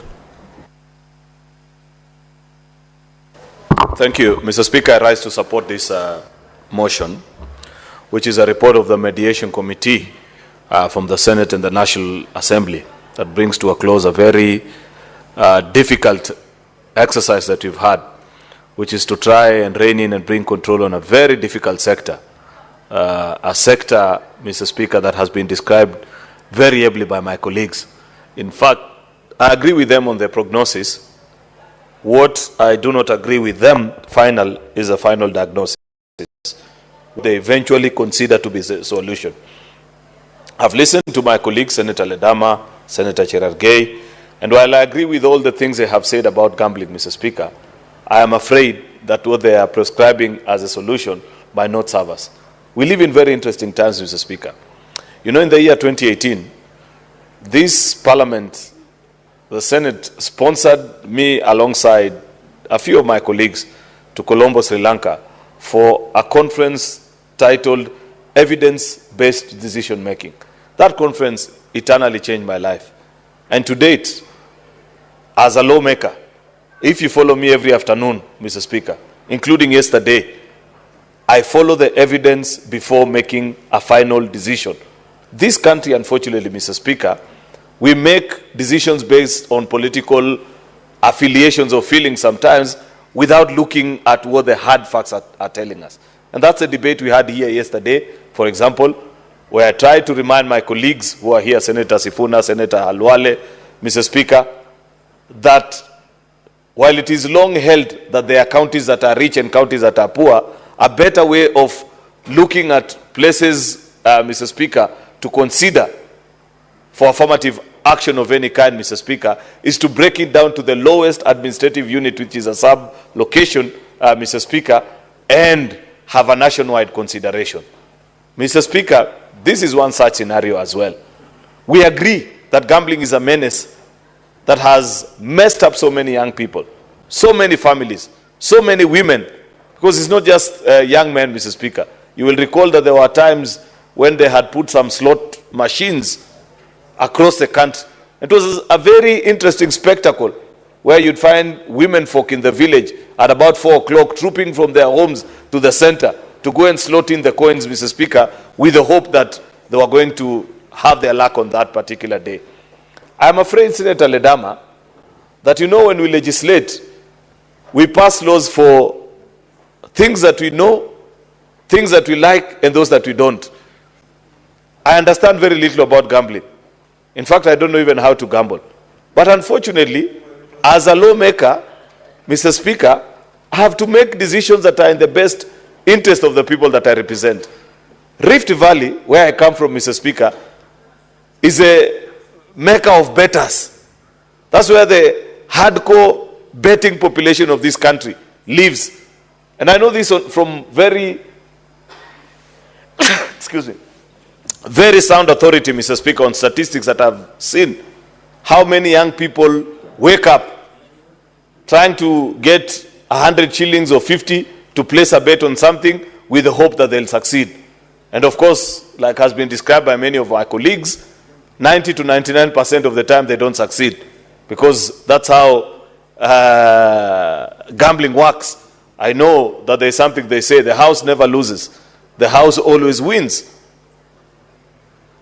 Unfortunately, Senator Ledama, choosing not to regulate this sector is not an option that you want to take. Why? Because even if we made the decision that we want to ban gambling in Kenya, are you aware that 60 to 70% of gambling nowadays has gone online? And they are from sites that don't even exist in Kenya. And those sites, just listen, Senator Ledama, I've done some good research on this. Those sites are operated by very sophisticated software that even if you block their IP address this minute, by the next minute, they have generated a new one. And our young people are following those sites there. So we must think of ways of how we will regulate this sector, because unfortunately, banning or choosing to close our ears and eyes and saying that this is not allowed in our country, Mr. Speaker, is burying our heads in the sand. We live in a digital world. Unless we want to say that we block the internet, perhaps that's the only solution that remains. But as it is today, Mr. Speaker, the unfortunate and the hard reality is that we have got to find ways of bringing order to this sector. Countries all over the world continue to grapple with this. I took time. Actually, the former ambassador to Kenya from the UK. Yes, I don't mind. Senator Olekin, I proceed and inform Senator Cheriot. Thank you, Mr. Speaker. Mr. Speaker, I appreciate the fact that the majority leader began his debate by giving us a history of what led to his style of debate, evidence-based. Mr. Speaker, when it comes to the issue of evidence-based, it is imperative to remember that as a country, what we need to remember is that our national identity card number is the one that unites us. There is nothing that stops us, majority leader, from ensuring that when you, for every transaction that you use, either online, to confirm any money, you have to use your identity card number. In fact, nowadays, when someone cons you, so long as you can get the identity card number, you can find a way, and we need to be able to find a way, Mr. Speaker, and this is what I'd like to inform the majority leader, that we can use that identity number to block you from doing any other transaction. In other countries, Mr. Speaker, where gambling is restricted, the moment you try to gamble, you are asked to put your national identity number or your driver's license number. If you go to Australia, before you enter a club, and they know you're not supposed to enter a club when you're not 21 years old, you give out your ID number in a club. They run it through to make sure whether that ID is legit or not. Nothing stops us from ensuring that this website that the majority leader is talking about, that if you block this IP address, even the IP address is a problem, ensure that everyone, any transaction which is done in the Kenya space, even if the site is in Germany or America, requires you to put in your ID number. And if you put in your ID number, if you're not over 18, or if it is gambling, it blocks. There are ways around it with technology and AI. Senator Ledama needs to spend time with these young people to understand what I'm telling you. Those sites are not hosted here in Kenya. They are not designed here in Kenya. Therefore, you cannot determine for them what information they require from the people that are placing bets on those particular sites.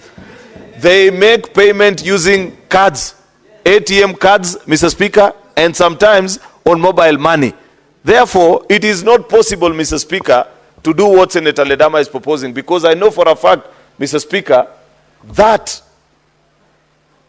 these online platforms that are taking away most actually of the gaming revenue, Mr. Speaker, away from this country. And that is another discussion we need to have all together. Because second thing, Mr. Speaker, in the administration of the gambling space, Kenya and Tanzania took two different paths. Kenya decided to treat it as a social ill that needs to be regulated, and therefore they imposed a sin tax on it in the form of an excise duty, meaning that every time you place a bet, Mr. Speaker, there is tax deductible, just trying to dissuade people from participating in it. And that is what has led to a lot of traffic going offline, away from the dominated, away from the regulated online betting spaces in Kenya, Mr. Speaker. Tanzania, on the other hand, chose to be facilitative and appreciated and said, while this is a social ill, they treated it like just any other social ill. They say, something must kill a man. For you it is gambling, for another person it is drinking. And therefore they said they treat all of them equally. And as we speak today, the level of business that operated in Kenya has gone down, while in that particular part of the country, it has increased. That is point number 2. Mr. Speaker, I do not think that Kenya made the wrong decision. I believe years down the line, Tanzania will regret that particular decision. And therefore, on that one, I agree that as a country, we must find ways of inhibiting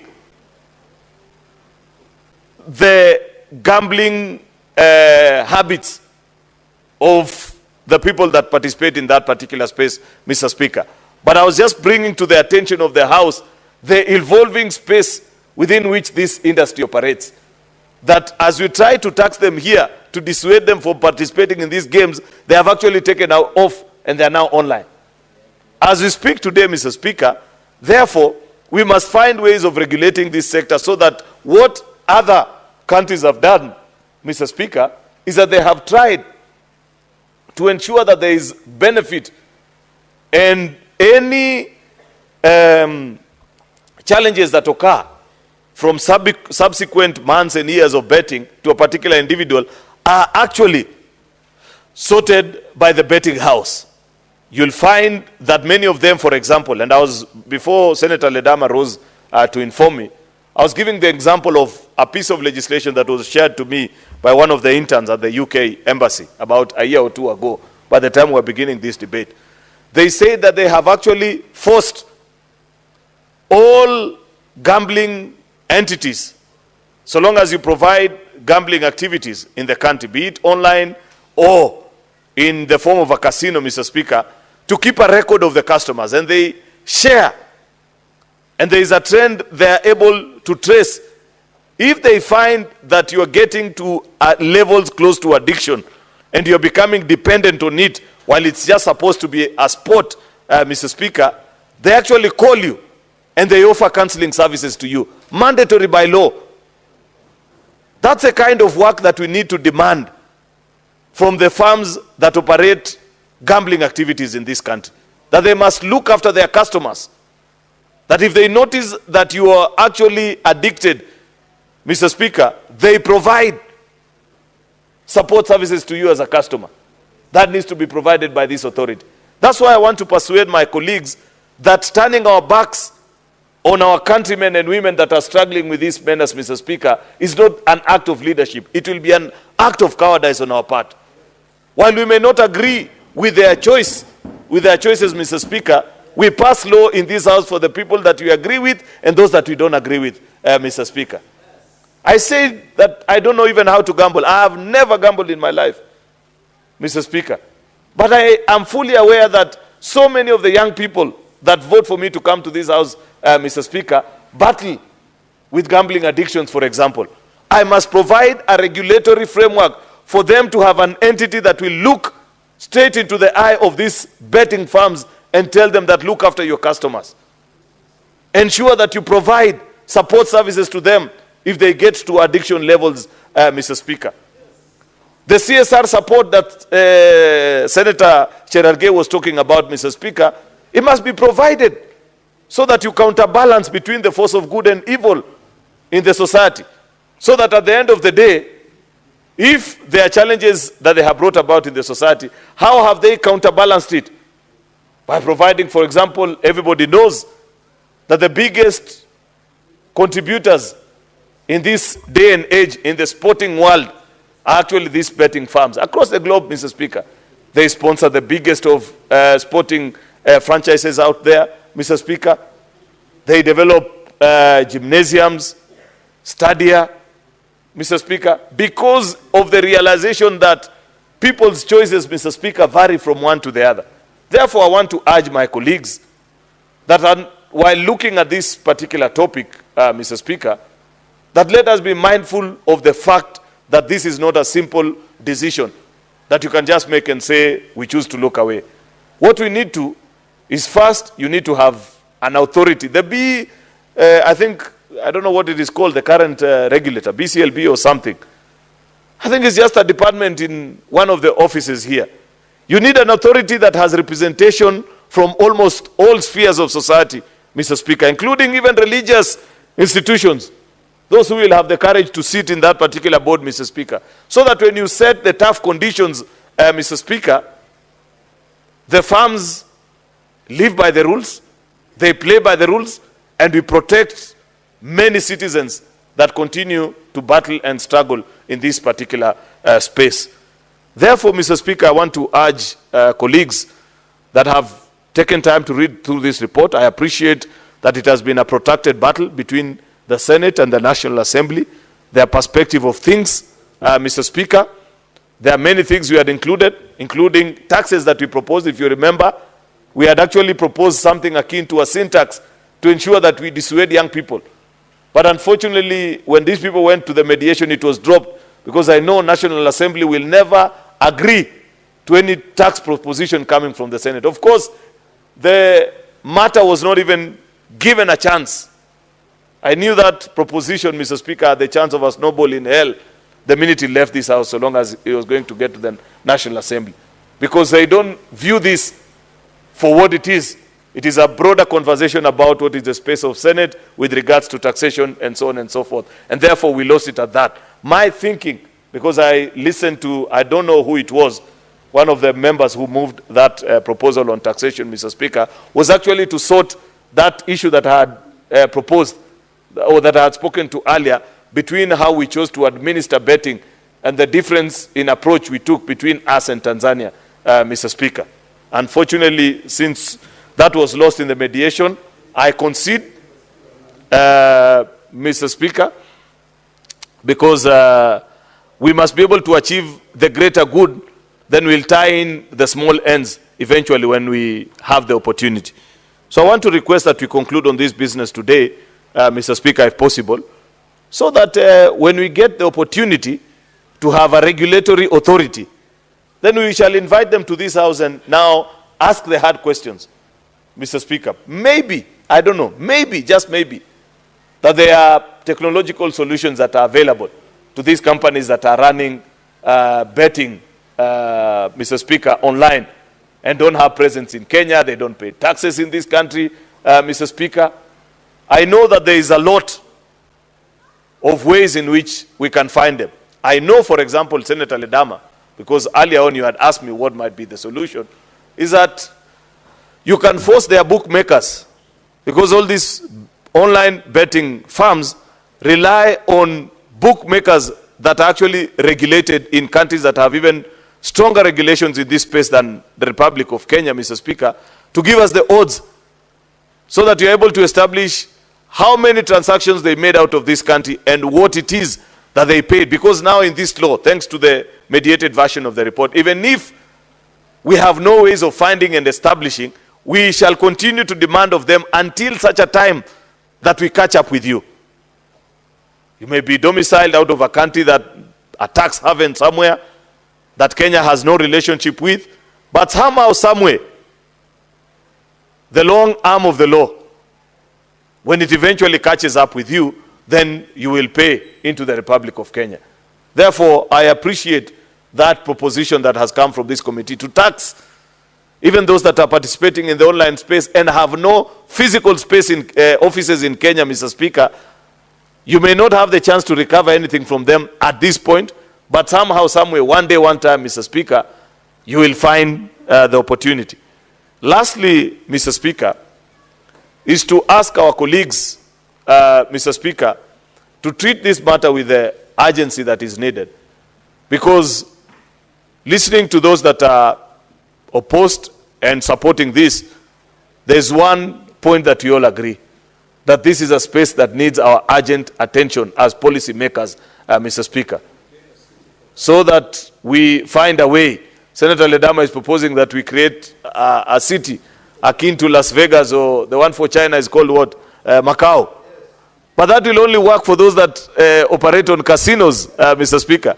What about those that participate on these in the online space? What will you do to them?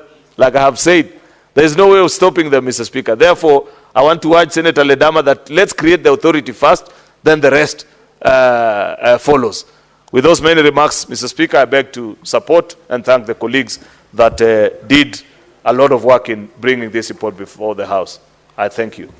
Thank you, Majority Leader. And it is good that you declared you've never participated in gambling. But I'm just wondering, is sending fare a gamble?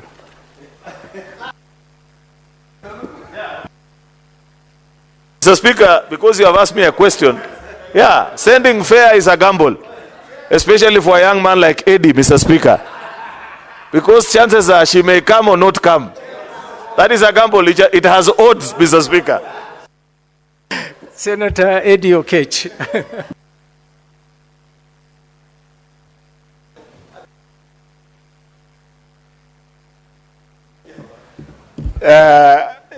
Mr. Speaker, I want to thank you so much for giving me this opportunity. You know, Mr. Speaker, for the first time I've seen a situation whereby you invite Senator Cheriot to give a comment on what the Speaker has said without ruling. And, Mr. Speaker, this issue of fare, I'm looking at the eye of the majority. He looks very annoyed when he raises the issue of fare, although he's smiling, but he's burning in the inside. It seems like his fare, he has gambled a lot with this fare to the extent that he wants. But on a more serious note, Mr. Speaker, let me just share a few ideas or thoughts on this gambling thing. And actually, Mr. Speaker, right from the start, I want to say that this is something I seriously oppose. And I totally oppose it for a variety of reasons. I was actually in the mediation team, and I was very clear that this is something that we should not even be able to entertain in our country. Because something like gambling, Mr. Speaker, happens in the context of a society. And every society have got different challenges with how gambling manifests in it. A democracy as strong as the United States, Mr. Speaker, had a serious gambling issue in the latest years that we have seen in the last 20 years, to the extent that, Mr. Speaker, that despite that the United States is actually a 200 years democracy, they have really struggled with the issue of gambling. Because there are a number of vices that come with gambling that, Mr. Speaker, cannot be commensurate with the benefit that you come with whatsoever. In fact, in 2018, I had just left the United States 2 years before that, when the conversation about gambling was going on very strongly. And Mr. Speaker, in 2018, there was a Supreme Court decision that declared sports gambling in what we call Murphy versus the National Collegiate Athletics Association unconstitutional, to the extent that this was a case that was looking at sports gambling and the vices that was being among young people in the United States. And the fact that the United States had, even as a city where we call it Las Vegas, where you can actually go and do gambling there, and some sort of regulations that are within states that allows for resources from gambling to be able to enable those states raise some revenues without necessarily taxing people, or rather adding more taxes on people, and then do very specific services to those states. For instance, where you find originals who are in the United States, who we call the Red Indians, their communities must have been left behind in some inequality issues around economic development that has happened in the United States. You might find that some gambling might be allowed in those quarters just so that you can raise resources to enable them be able to deal with those services that their communities need. But other than that, Mr. Speaker, the overall issues and the overarching issue of gambling, Mr. Speaker, becomes a very complex thing to maneuver, even in advanced economies that can be able to monitor those vices like the United States. And Mr. Speaker, the question here is, this particular mediated version is very heavy on the opportunity for our government to raise taxes. But Mr. Speaker, when you look at an industry like gambling, this is what you call regressive taxation. Regressive taxation, Mr. Speaker, is where the amount of money you'll be able to collect practically from an activity such as gambling will continue dwindling, going down, but because you have given it an element of law to exist, the amount that are being earned from that particular vice by people who have invested in it will continue to be abnormal in terms of their exponential growth. So therefore, you can never use gambling as a place to target tax revenue. Because it's one thing that if you allow, it has got what you call negative externality. When you allow it to happen in your economy, you cannot control where the revenues are going to come for the owners of those businesses. So then it goes without saying that other vices that are going to be there will always cost the government more in terms of dealing with them. Mr. Speaker, for instance, if you allow gambling and you are making, for instance, you are making, let's say, 4 billion for purpose of conversation in terms of taxation, and then you go an industry that goes to about 800 billion Kenya shillings, and you're only taxing 4 billion because it's regressive. And then, while you're doing that, you find a society where young people are not employed, young people don't have technical ability to go to school because they are adapted in what we call compulsive gambling. Compulsive gambling is where other behaviors have developed in your entire population, where kids from secondary schools and primary schools start gambling behind the scenes in the black market. You don't have control because they can be able to afford mobile phones. You don't have control of their behavior. They start gambling. And then this is starting to impact their education, starting to impact their concentration in school, starting to impact their behavior in terms of even starting to steal from their parents to go and gamble.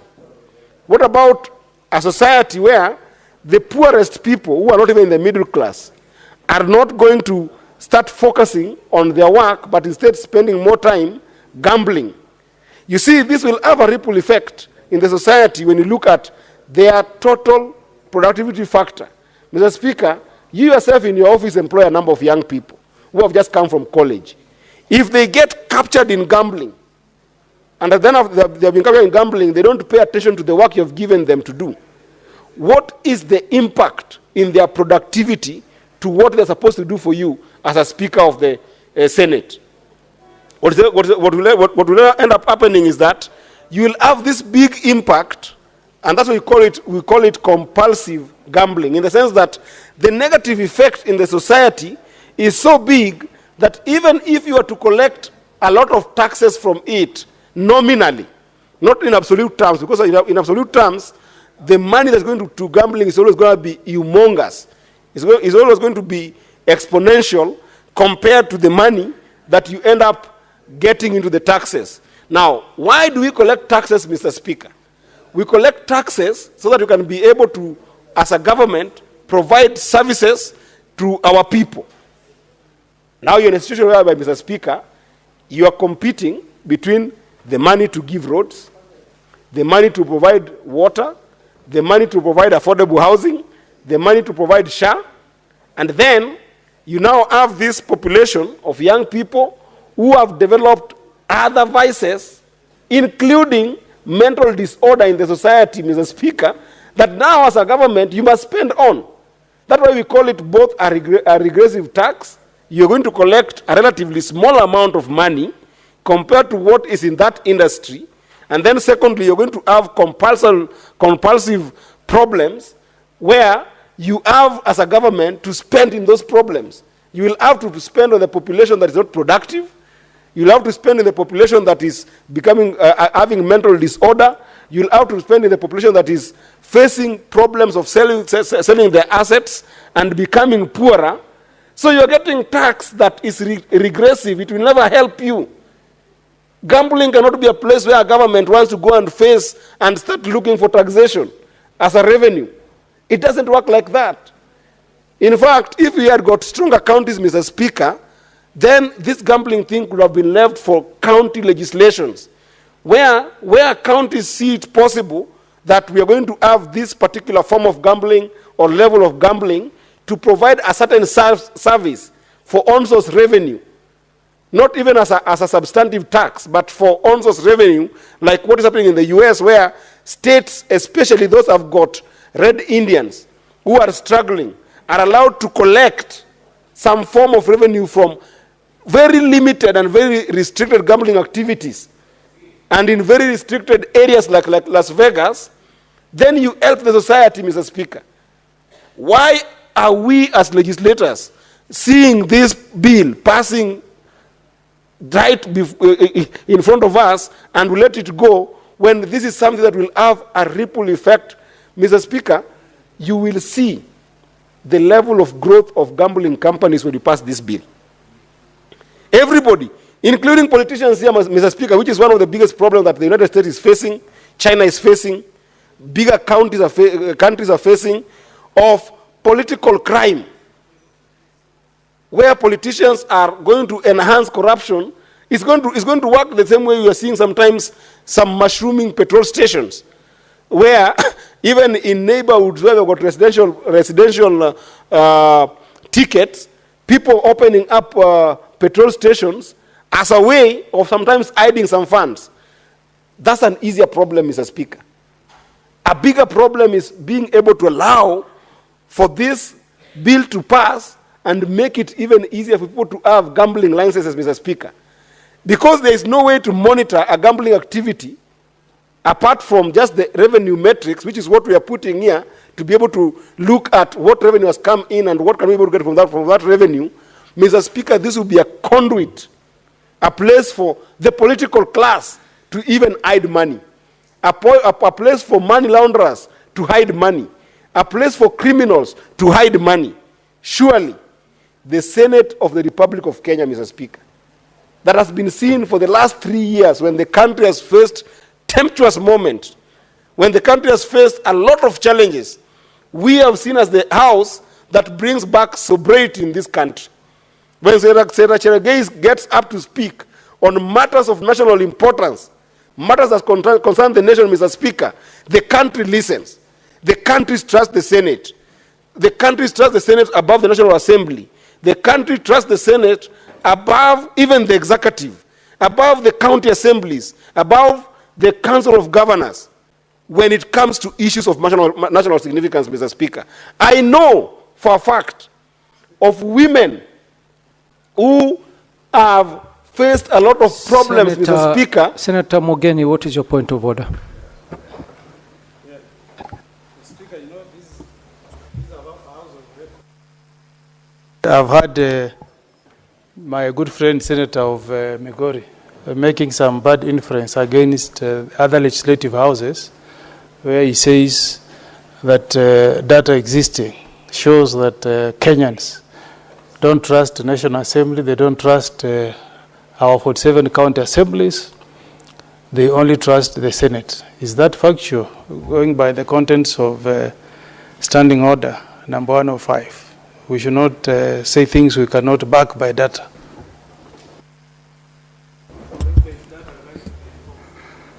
Senator Eddie, what did you imply by that statement? Mr. Speaker, first of all, you know, Senator Morgan is my senior. I know how much I respect him. He should not say what I did not say. I did not say that those other institutions are not trusted. I just said we are trusted more than them. It's a level of trust. It's an issue of level of trust. And there's a number of data, including Muzalendo Trust, Mr. Speaker, that does all these data-driven research that shows that Senate is actually more trusted as an institution by Kenyans. Since you've referred to an existence of data, yes, according to Senator Mogeni's point of order, yes, are you able to substantiate by tabling those data so that Mr. Speaker, if you give me time, I'll bring you the Muzalendo data and show you just how much Senate is trusted across board in the country in terms of making sober decisions. And actually, I was calling to the conscience of because I know I might get a time to speak, and perhaps I need to bring him up. He just got in. I need to bring him back that we are discussing the gambling bill. And I wanted to tell him that as my senior, I was trying to appeal to his consciousness that this bill very well, Senator Eddie, you will substantiate by the next sitting. Sure, I will do that. But I wanted to appeal to him as one of the senators that this bill around gambling, and especially predicated upon the idea that we are going to make some significant tax revenue from gambling, is indeed a bad bill, in the sense that you cannot predicate the idea of getting tax revenue from gambling when exponentially people will make more money than the taxes that you're getting, but the impact of the vices that you will have in the society. I was giving the senator example that in my own community in Migori, there are a number of cases that have come to me of people going through depression. There are a number of cases that we have seen of people committing suicide after losing their basic assets, as simple asset as women selling goats to go gamble with, as simple asset as young people selling their motorbikes that they have saved over and over time, over 3 years, to purchase a motorbike, then they sell it to go and gamble with it, and then they end up losing everything that they had. The impact is so big that if it's not only for mental health disorders or in places whereby we have got suicidal cases where people have killed themselves actually because of this gambling problem, it also even furthers crime, Mr. Speaker. Because in a situation whereby a young person or even any other member of the society has lost their assets, have lost in this gambling, and even in some cases they have lost their jobs because of this gambling problem, what happens where somebody has got the mental stamina not to commit suicide? If they have lost all their assets and all they had, Mr. Speaker, what remains for them to be able to survive is to go into criminal activities, Mr. Speaker. And we see these vices over and over in the society. So, Mr. Speaker, I know there's temptation to try and regularize this bill to make it look like we're going to have a framework that will make sure that we encapsulate the entire gambling industry into a tax bracket. But I think that this is one of those areas that will dissuade us not to be excited about as a country, as a place to be able to get taxation. Because that taxation is regressive in the one hand, but most importantly, even if you're to collect as much money from it, you can never be able to use the same taxation to deal with the vices, the impact of the vices you have in the society. Where you are competing to be able to build roads, you will now be competing to build roads and to deal with the issue of mental disorder in the society. Where you are competing to build roads or to bring water with the same taxations, you will now even have another problem that you're not only dealing with giving people water, but also dealing with the crime that will come in the society, Mr. Speaker. But I can see that politicians might be excited about this because it is also an avenue for some dubious politicians. I'm not saying any particular politicians, but there are potential for dubious politicians to take advantage of this bill and have mushrooming companies for gambling so that it becomes a conduit for money laundering by the political class and other people who are outside of the political class, Mr. Speaker.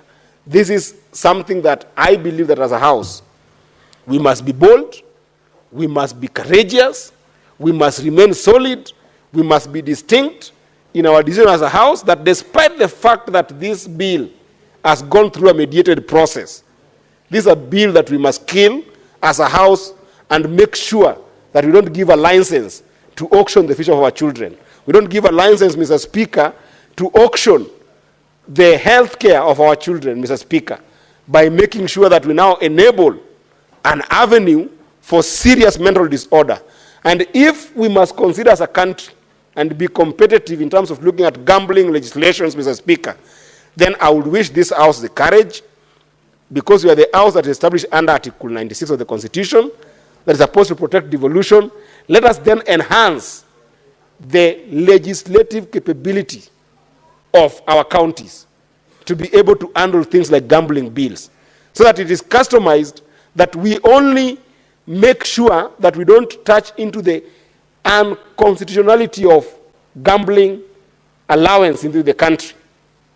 But with regards to giving certification and legislation to operate and regulations, Mr. Speaker, why can't we, as a House, pass a bill that will enable counties to be able to determine this as an area for raising resources for specific services? Not all services, Mr. Speaker. Not even as a place for on-source revenue that goes into the baskets of taxation in the counties. Because that would also be tantamount to double taxation, Mr. Speaker.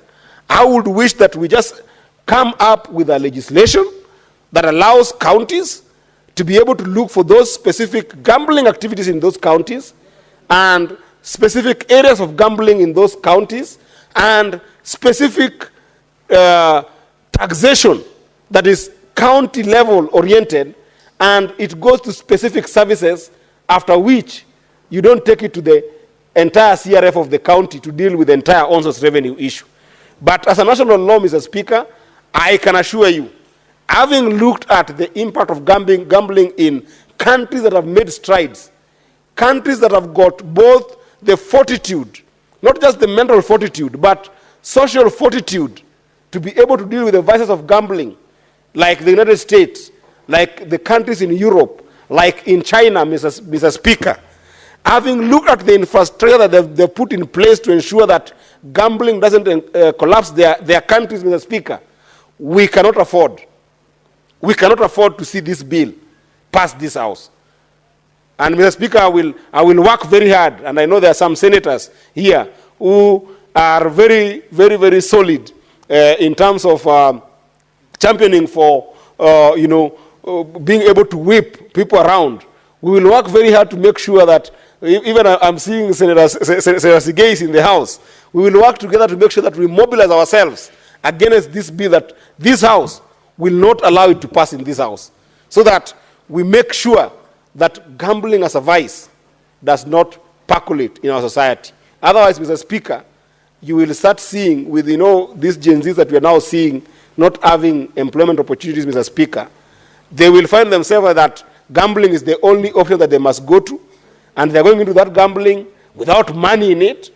They don't have the money. They will start borrowing from Peter and Tom and John to go and gamble with that money, and then more frustration will come where they have failed. Because the truth also is, out of the people who gamble, Mr. Speaker, not 2% of people who enter any bid end up winning that bid that they have entered, Mr. Speaker.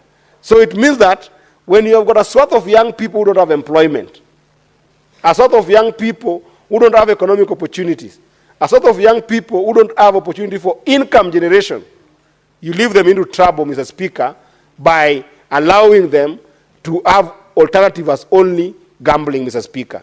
I strongly oppose this bill, and I hope that my fellow colleagues will join me in making sure that it doesn't pass this House. I thank you, Mr. Speaker. Thank you, Senator Eddy. Senator Crystal Asige, and I do apologize for the fault on your consul. We were not able to see your name. Thank you very much, Speaker. I appreciate that, and for the opportunity to speak briefly on the mediated version of the Gambling Control Bill. Speaker, first of all, this bill came through our committee, where I sit as the Vice Chair, which is the Labour Committee. And when we were considering this bill before it even went to mediation, Speaker, I, as a member of that committee, opposed a lot of the provisions that are in this bill.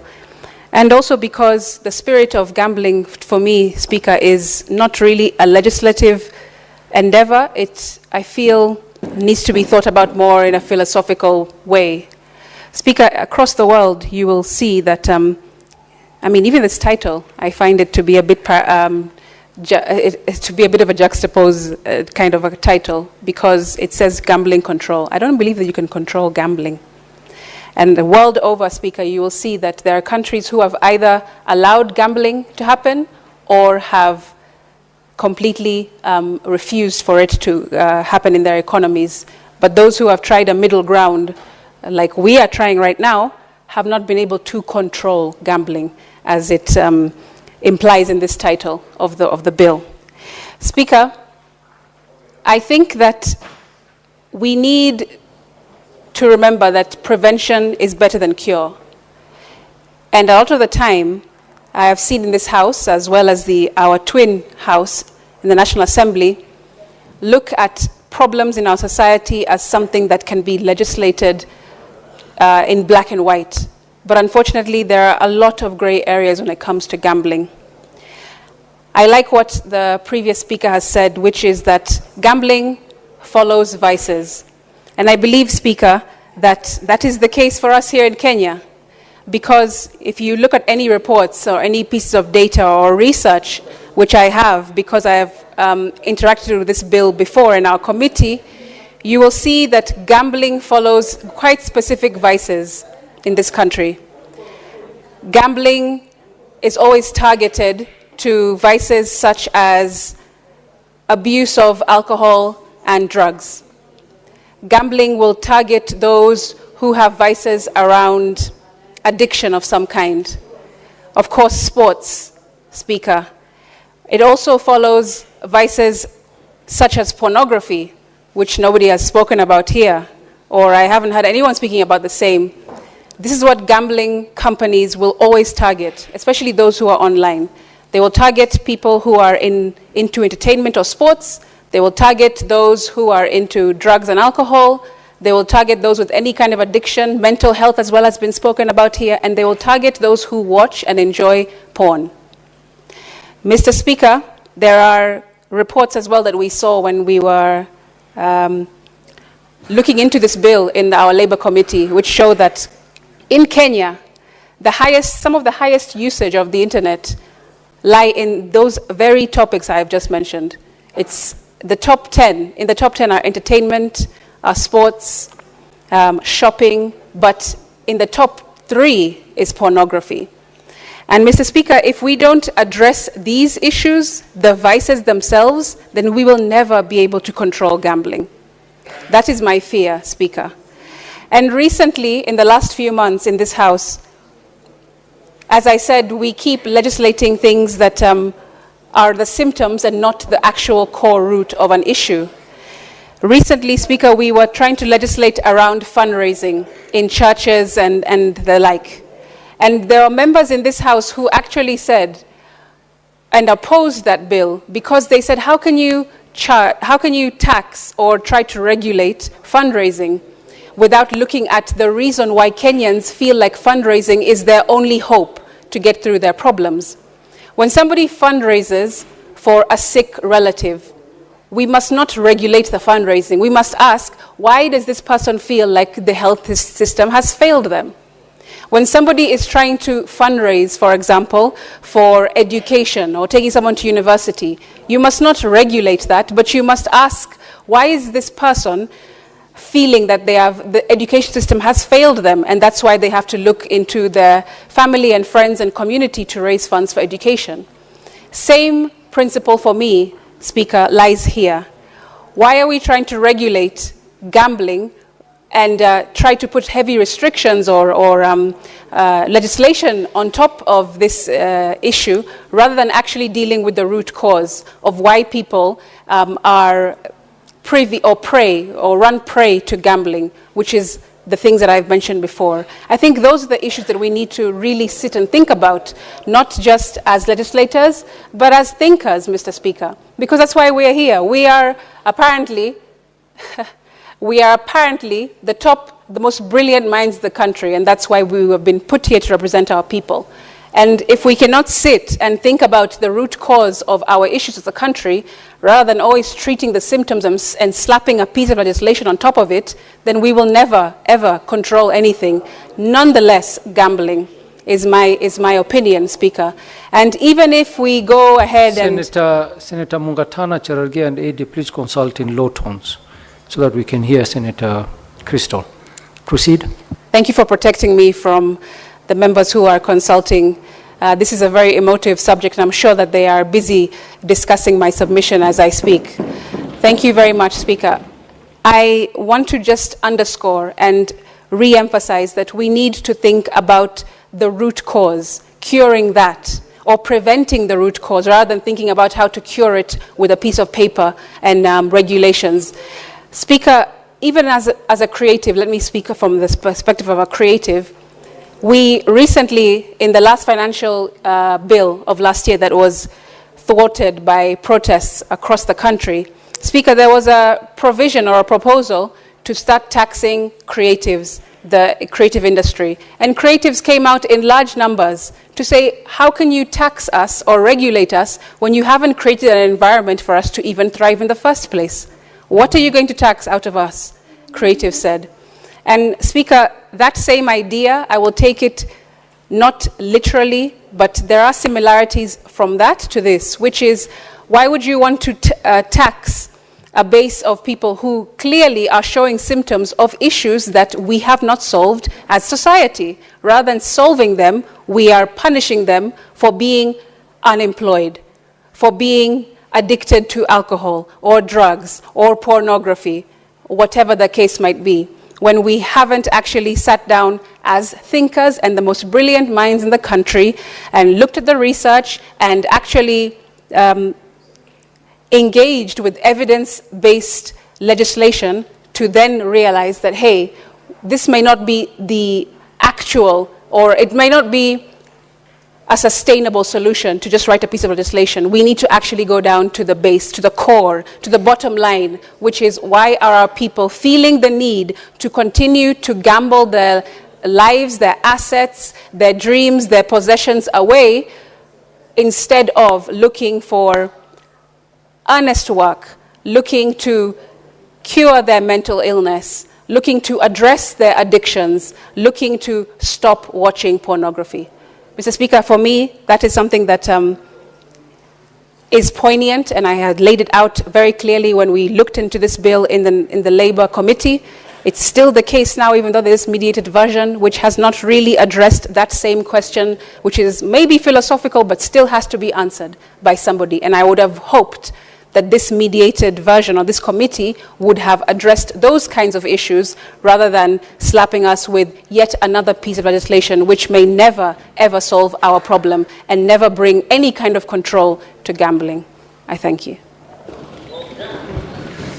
Thank you, Senator. Senator Andrew Omtata.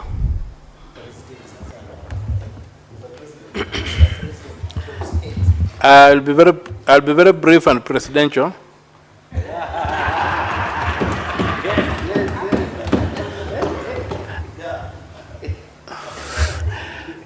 First of all, this is a bad bill.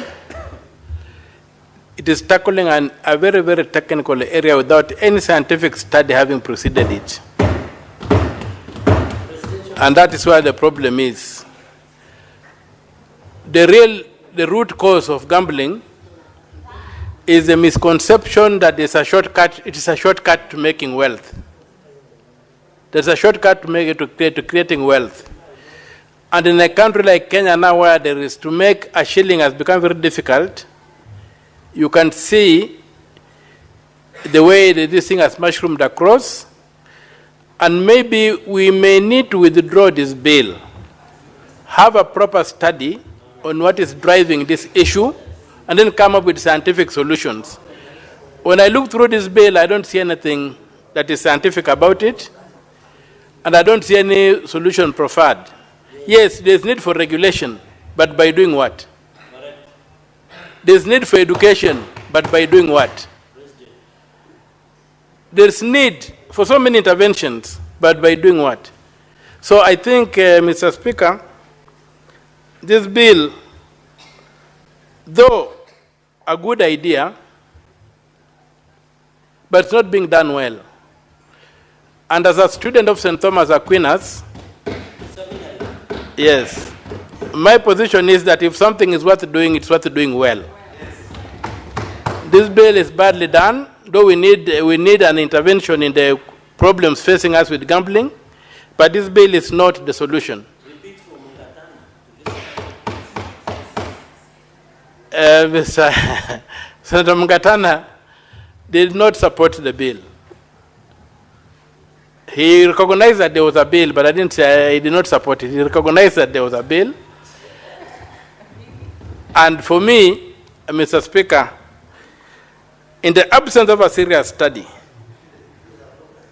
we are really groping in the dark, and we are likely to make a bad situation worse, thinking that we are doing something to improve it. So I would say that this bill be withdrawn and a proper study be conducted by the state. Then from that study, the state can bring us a bill that can address the issues in the industry. Because you have seen even situations like, if you look at all the adverts on gambling, when you look at all the adverts on gambling, they promise quick wealth. Yes. They don't promise anything else. It's not refreshing your mind, it's not a pastime, but you're going to get rich at the end of the day. As they say, leo hustler, kesho sonko, kind of transformations.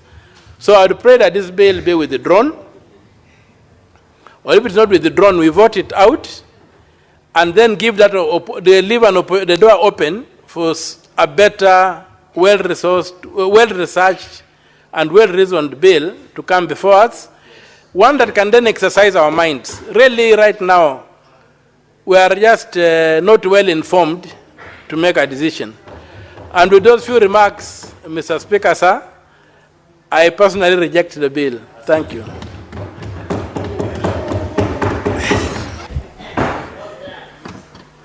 Honorable Senators, there being no other senators wishing to contribute, I call the mover to reply.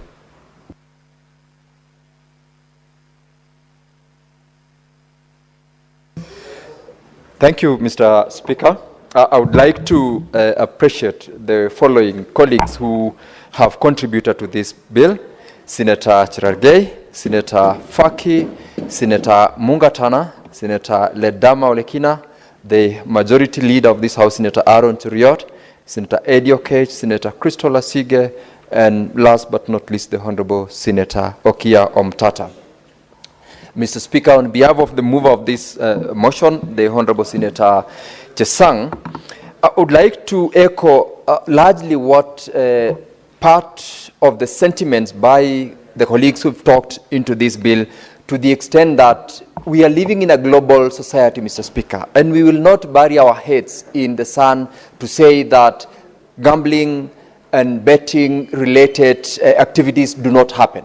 It might be a tall order to say we will largely manage to regulate the process, but Mr. Speaker, we must start from somewhere.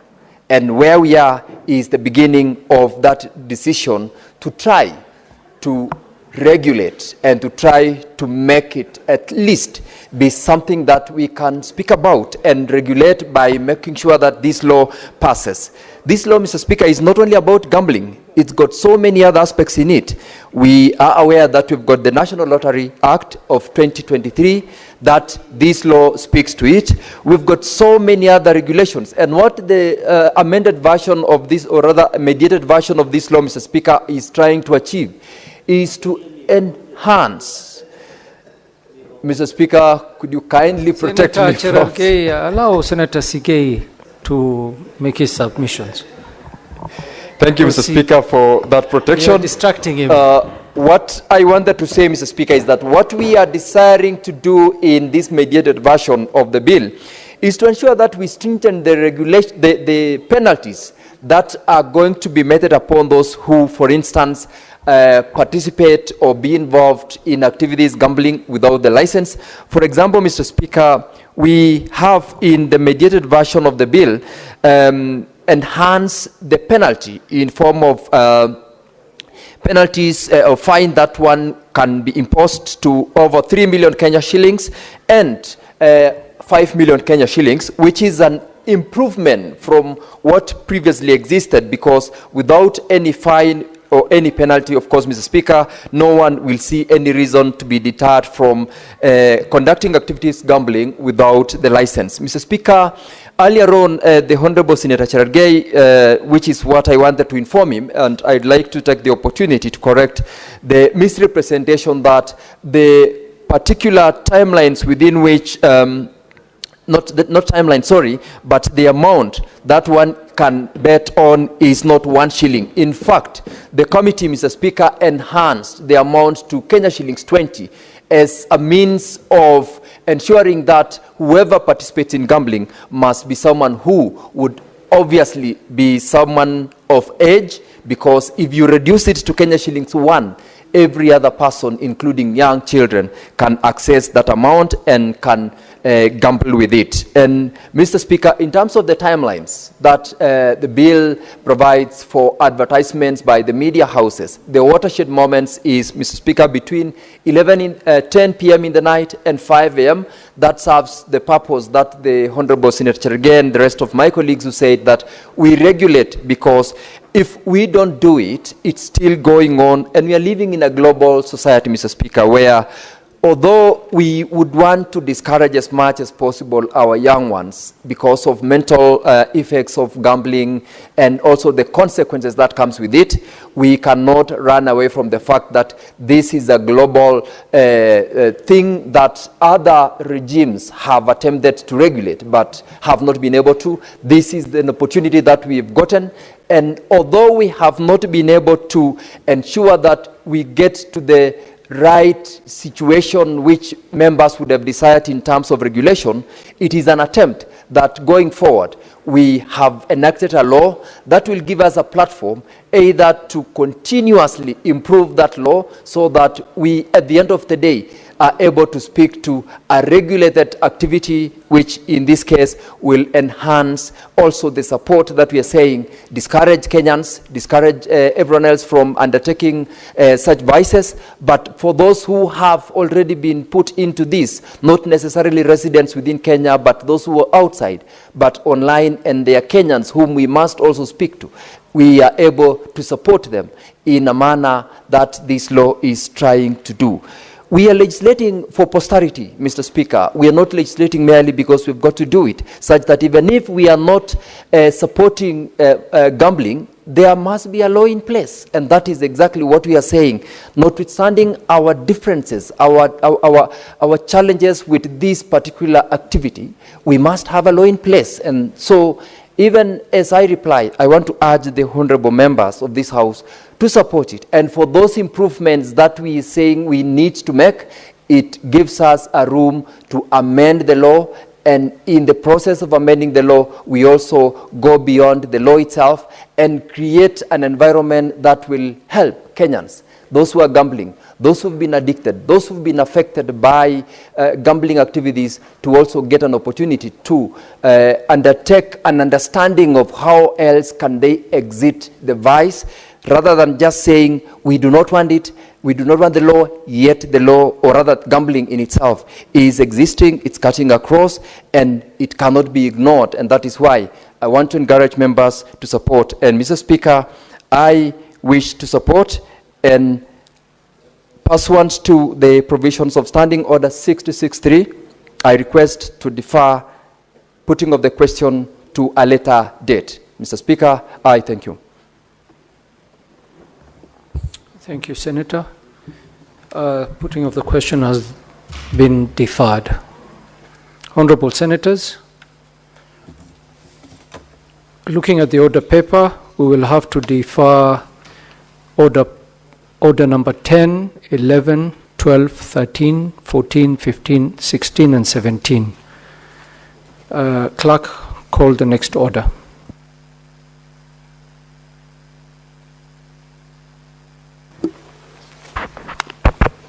Order number 18, the county government's additional allocations. Number 2, bill, Senate bills number 8 of 2025, second reading, resumption of debate. Senator Mungatana, I think you were on the floor of the House when this matter was being debated. you have a remainder of 12 minutes to continue with your submission.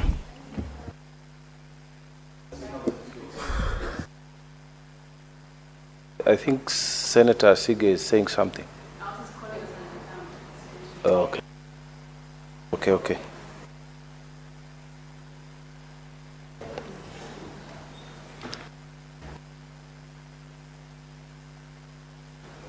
Thank you.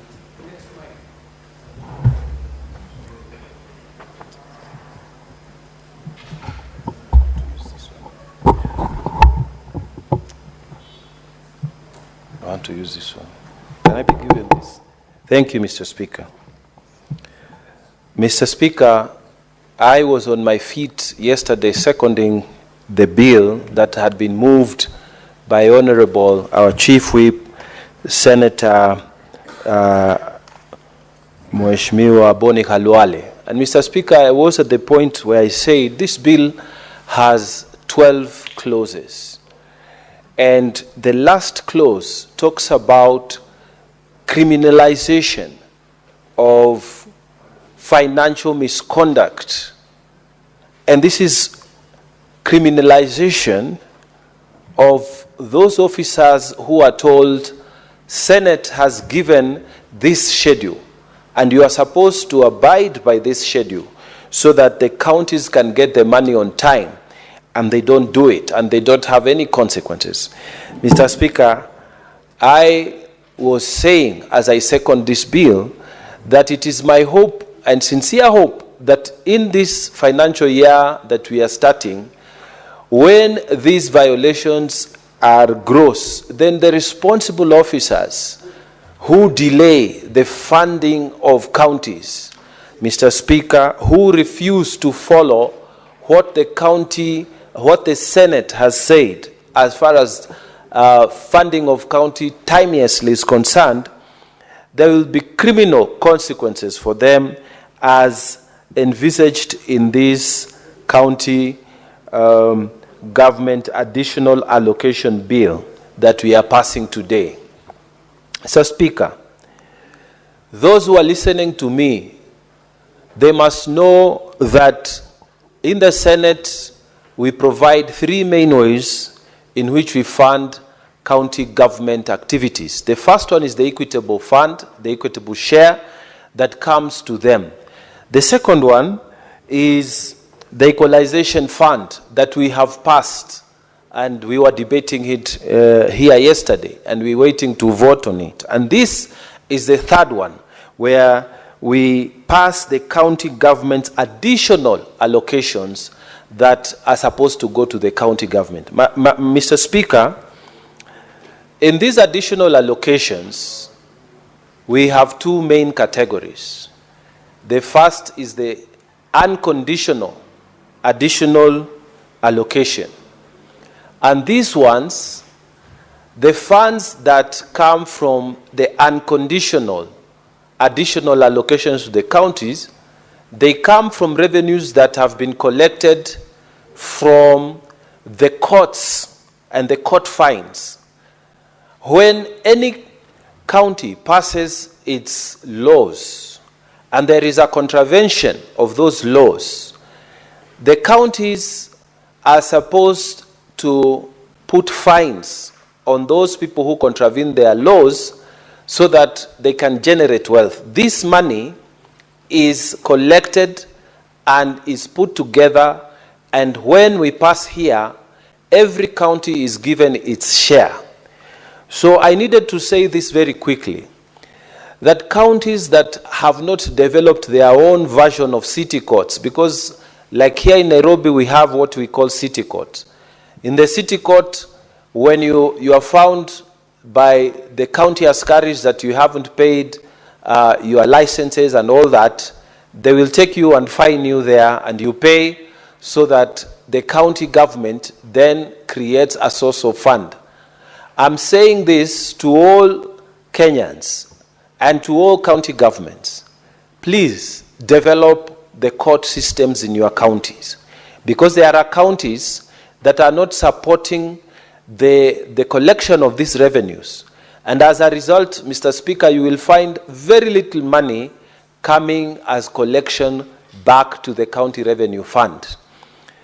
Mr. Speaker, the other issue that is under this, that is the unconditional allocation of funds from the from this bill.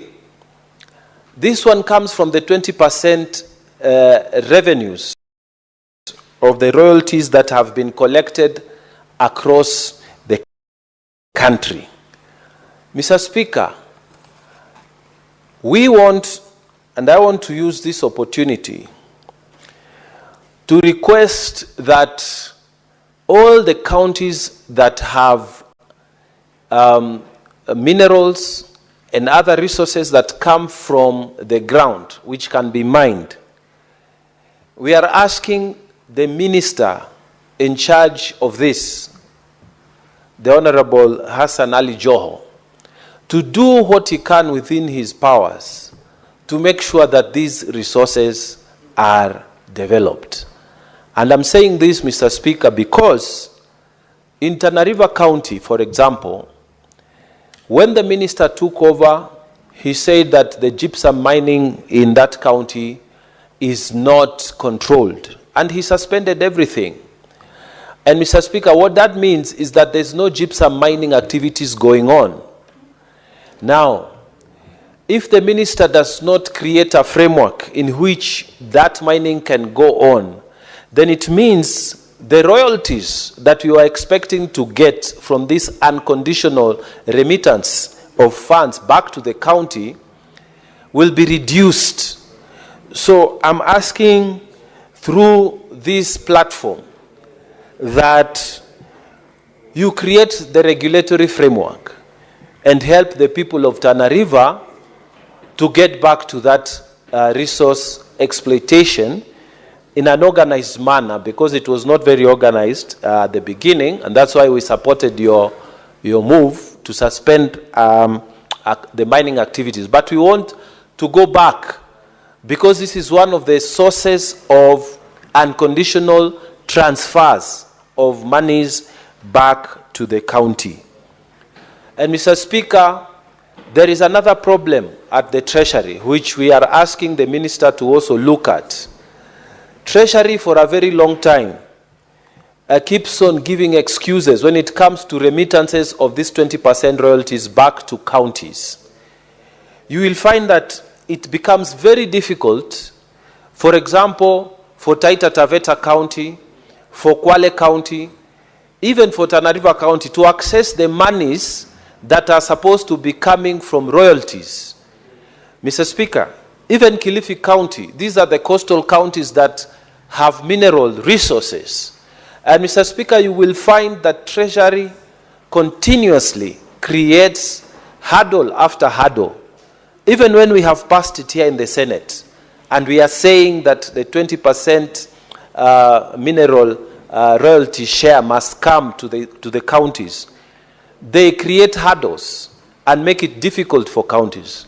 Mr. Speaker, in this financial year 2025-2026, as we pass this law, we want to ask the Treasury, please do the right thing. Stop frustrating counties.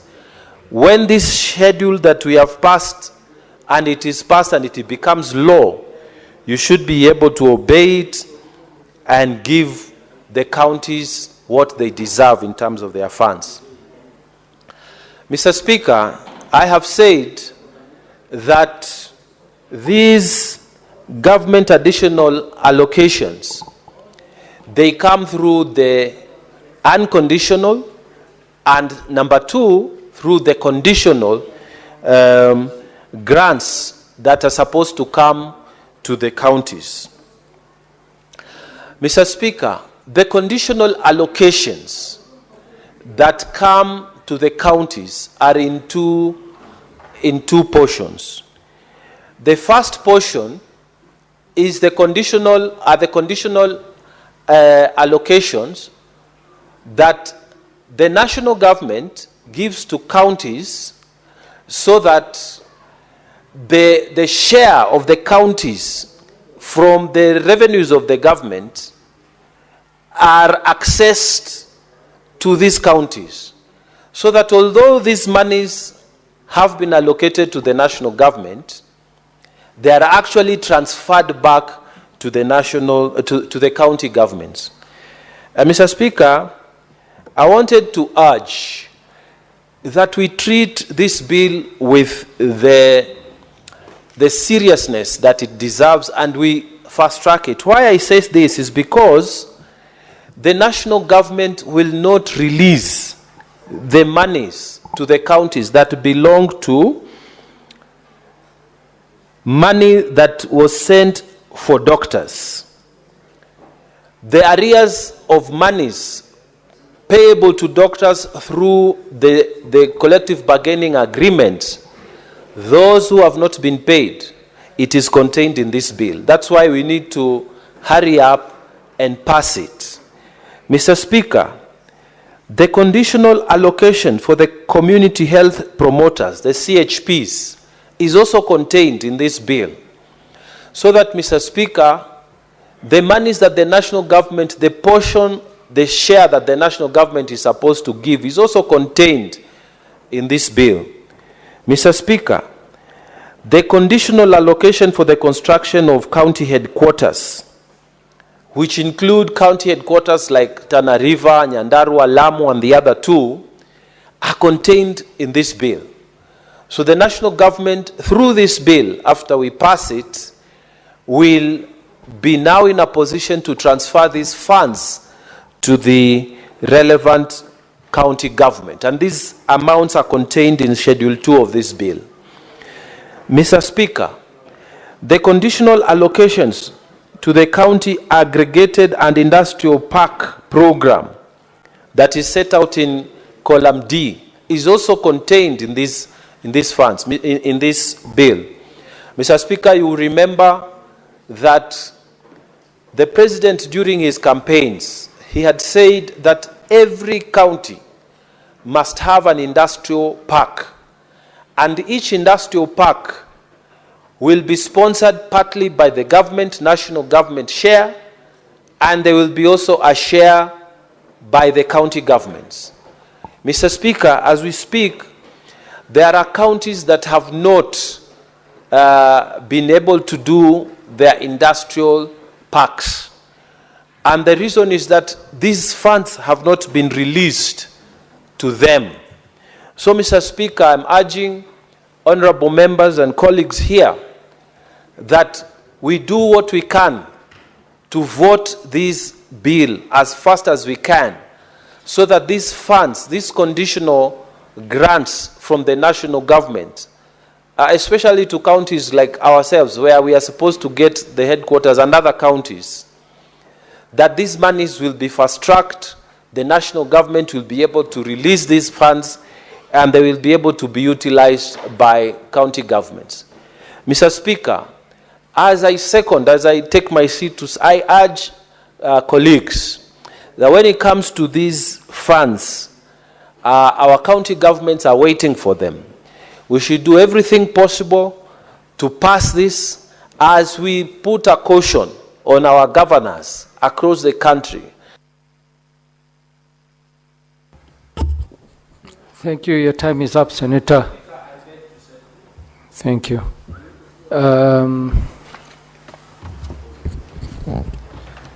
Honorable Senators, I will now propose the question that the County Government's Additional Allocation Bill number 2, Senate Bills number 8 of 2025 be now read a second time. Senator Cheriot. Mr. Speaker, I rise to support this bill, Mr. Speaker, the County Government's Additional Allocation Bill.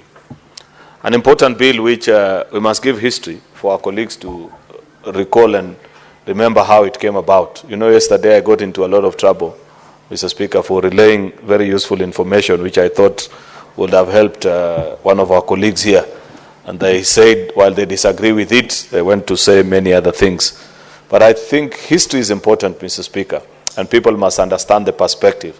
I continue to be proud of the work that we did in the Budget and Finance Committee in the time when I was a member in the last two Senates, Mr. Speaker. This is one of the signature bills of that committee. And the thinking, I don't know if members do know this, is that many times in this space of conditional and unconditional grants to our county governments, Mr. Speaker, they used to be unregulated. And therefore, what will happen is that you will find that some mandarins will sit at Treasury and decide that there is an international agency like Danida, which has come, and they would say, oh, we want to support a particular thematic area with regards to county governments. Therefore, the mandarins in Treasury, Mr. Speaker, I don't know who they are, but I just hear the mandarins there.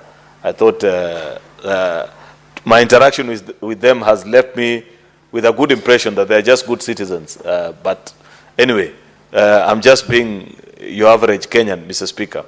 So they would determine where to place those projects. And many times, we found out that those projects were specifically positioned in certain counties with no regards to any scientific evidence, Mr. Speaker, or framework of where to follow. So you'd say, oh, we want to pilot. In fact, the easiest way to do it they would say that we are piloting this project. And do you realize that the piloting phase would always be done in particular counties? And there are counties which stood absolutely no chance, especially those that come from regions that were considered to be politically incorrect at the time, Mr. Speaker. And so we sat down as a committee and we said, this is actually us who have derelicted on duty. We checked out on the people that sent us to Parliament, and that's why these things are happening. And so from around the year 2020 or 21, I don't recall the specific year, we said even additional allocation to the county governments, Mr. Speaker, must pass through a particular framework. And that is the basis upon which you have this county government additional allocation bill, Mr. Speaker. It's a subset of CARA, but only that it carries any other additional resources that are going to our county governments, Mr. Speaker, and the justification being provided therein, so that you are able to read and understand, Mr. Speaker, and appreciate that this is the amount, this is why this county is getting, this is why this county is not getting. Like Senator Mungatana, who seconded this bill, mentioned, for example, if there is no mineral activity of note in your county, then you don't expect to benefit anything from the, I think in this year's additional allocation, Mr. Speaker, is for mineral rights, actually, Mr. Speaker, is 2.93 billion. And this is money that has accrued from 2016. You know, sometimes I get surprised, Senator Mungatana. People tell us, oh, this administration doesn't care for devolution. If those that were there previously cared for devolution, why did money from the mineral rights stay in the coffers of the National Treasury from 2016 up to date, Senator Mungatana? Why is it that it is only in this financial year that we are eventually saying what doesn't belong to the national government, send it to the counties?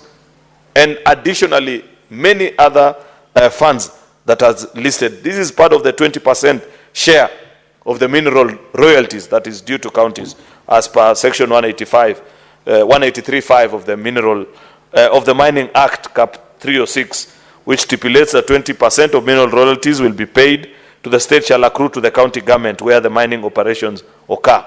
And it should be of interest to you, Senator Mungatana, I think even Senator Umtata, even Cherargei, Senator, there is significant mining activity in your county.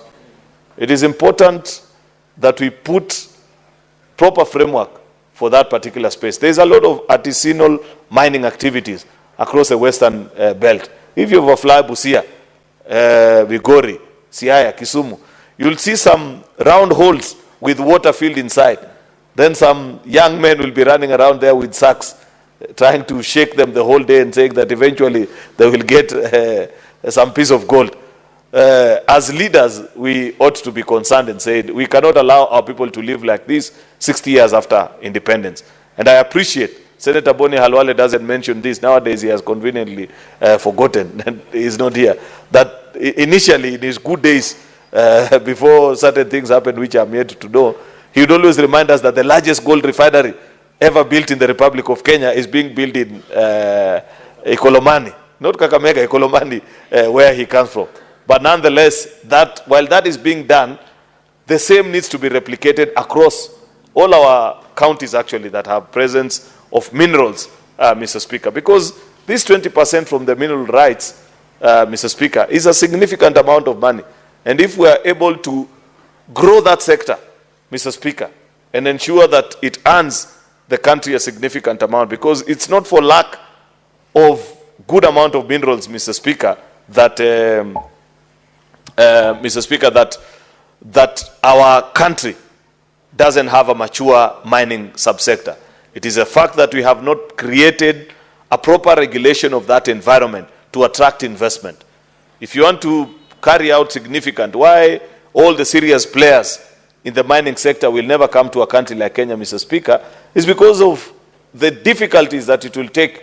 First of all, to secure community rights is a problem. Senator Eddie will show up with his Sangwenyas and say, oh, this land belongs to us. This man cannot mine until, I don't know, they do this. Then Cherargei will also come with his demands to the new investor. Until we get to a point of appreciating that no investor will come into our country where the laws don't protect them and therefore provide a clear path for them to recoup their investment, Mr. Speaker, we are never going to develop this particular sector. We must clean up the Mining Act, Mr. Speaker, so that we make it business friendly.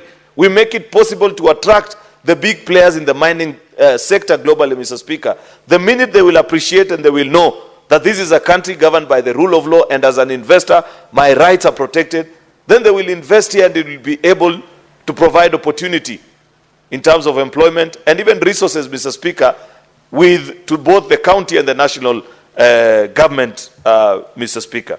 I was just speaking about that 20% share of the mineral rights because it's part and parcel of what our counties are benefiting from. It's only a paltry 2.9 billion shillings, Mr. Speaker.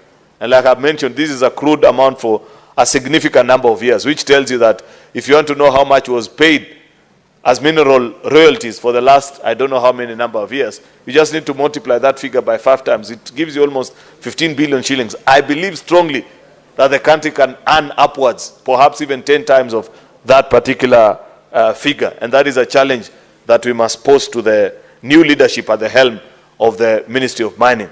The Cabinet Secretary must give us a roadmap. You heard what Senator Mungatana said about gypsum, Mr. Speaker. That is actually driving up the cost of cement, because now people, the minute we banned the mining of gypsum locally, Mr. Speaker, people have to import from countries as far as Tanzania. And it's not that we don't have that raw material available in the country. It is just because we cannot agree on how to run that particular trade. How long does it take the Ministry of Mining to make the decision? You register. Those that have got sites sign up their contracts with their forwarding contracts with where they are taking those problems, Mr. Speaker. If we continue to take the length of time that you are taking to make those decisions, no investor will invest in this particular sector. The bill in total, Mr. Speaker, distributes close to 70 billion across our counties, Mr. Speaker, which includes even money in form of court fines, Mr. Speaker, which is 9.95, oh, actually 9.9, I'm struggling to get the exact figure. Oh yeah, the 2.95 actually is from court fines and mineral royalties. There is 9.95 billion from the national government share of the second schedule and 5.9 from proceeds of loans and grants from development partners, which is the third schedule. All these things that are listed, and you know them. There are quite a number of them. And I have always questioned, why do these loans and grants, Mr. Speaker, take the form and shape that they take? There is even a proposal also on the community health promoters, 3.24 billion, Mr. Speaker. There is 454 million to 5 counties. I must register my disappointment, Mr. Speaker. You know, it was a very difficult task, I remember, here in 2016, to convince the House to build headquarters for 5 counties: Isiolo, Nyandarua, Tana River, Lamu, and I don't know which other one. Tharaka Nithi, actually. And there was a debate in the House because people say, we have needs also in our own county. But then good reason prevailed, and people agreed and said, given that these counties actually did not have district headquarters back in the day, they don't have even basic infrastructure to set up. And therefore, over the years, you have continued to pay. It has taken inordinately long to complete that payment, Mr. Speaker. But I was disturbed that recently, actually it was just 2 days after we had made the decision to add Nyandarua, one, into the list of the counties that are benefiting under the affirmative action. You remember there were 12 counties that we created that were getting less than 6 billion shillings, and we said we need to find a way of bringing them closer to the rest of the counties, and therefore we developed a list of 20 counties and inbuilt it into the formula, the 4th generation formula that is now available. So it's the second time that Nyandarua is benefiting from an affirmative action exercise. And I wish Senator Methu was here when I'm speaking about this, because I have a message for him individually as a leader and for the people of Nyandarua. Then secondly, you have seen that that was not the first time. They are benefiting from this 454 million. When we had demonstrations recently, a whooping, I think, 35 county governments' vehicles, together with the same headquarters that we had given to them under affirmative action, was raised down by protesters, Mr. Speaker. So you receive support from the rest of the country, that they appreciate that you have unique challenges. Then in the spirit of madness that captures and is urged on by certain lost characters, Mr. Speaker, clever by half-fools who think that by inciting young people to burn around their country, they'll pass a message of dissatisfaction, you burn the entire building together with 40 vehicles. That was really unfortunate, Mr. Speaker. Yet, these are part of the resources that we are distributing. There's also money to KIPES. You remember there are counties that had not benefited equally. This is the 250 share contribution. I am not sure, and the Vice Chair is here of Budget and Finance Committee. I'm not sure whether this 4.5 billion now clears the list of the remaining counties. Because remember last financial year, I think about 30 counties benefited, and there were 17 that were to benefit, Mr. Speaker. It is my hope and assumption that now we will complete that business, because there are counties where the contractor has done significant amount of work, but they cannot move beyond where they have reached because the counties have exhausted their counterpart funding. Remember, the county governments were to contribute 250, and the national government was to give another 450. So it is my hope that those 18 counties that had been left behind, actually I've seen it in paragraph 22 of the report, that those 18 counties that were remaining, I was saying that because I know Kericho was part of the 18 counties, that this is actually money to those 18 counties. There is also, Mr. Speaker, funds that are being allocated, and these are the various programs. Senator Manzo and my colleagues, we have to do something about these various donor-funded projects in our county. If we don't keep an eye, Senator Mtata, and we continue to have, now in this list, there are about 10 different programs that are being implemented by donor agencies in our counties, some by grants and some by even loans. They come with unique propositions. You can only do this, use these funds to do particular programs. If we don't keep a keen eye, then you'll get to a point where you will lose track of the number of programs actually that are being run in your own county, and that fund will be misused. For example, when the first one of the slum upgrade program came about, you remember what many county governments did? They went to the nearest slum that is possible and gave contractors who did not know even how to lay a centimeter of tarmac. But because they had finally been granted an opportunity to lay tarmac in the name of upgrading a slum, Mr. Speaker, some even mixed dust with black waste oil. and burnt it on the road, saying that there's a new tarmac road that has been built here. Within a few months of the long rains, for those of us that come from areas where there is long rains, the whole supposedly quote-unquote tarmac had been washed away because of programs that are conceptualized here in Nairobi by people in treasury, people who sit in high offices in the form of donors, Mr. Speaker, and they want to work directly with our counties with very little involvement in the Senate.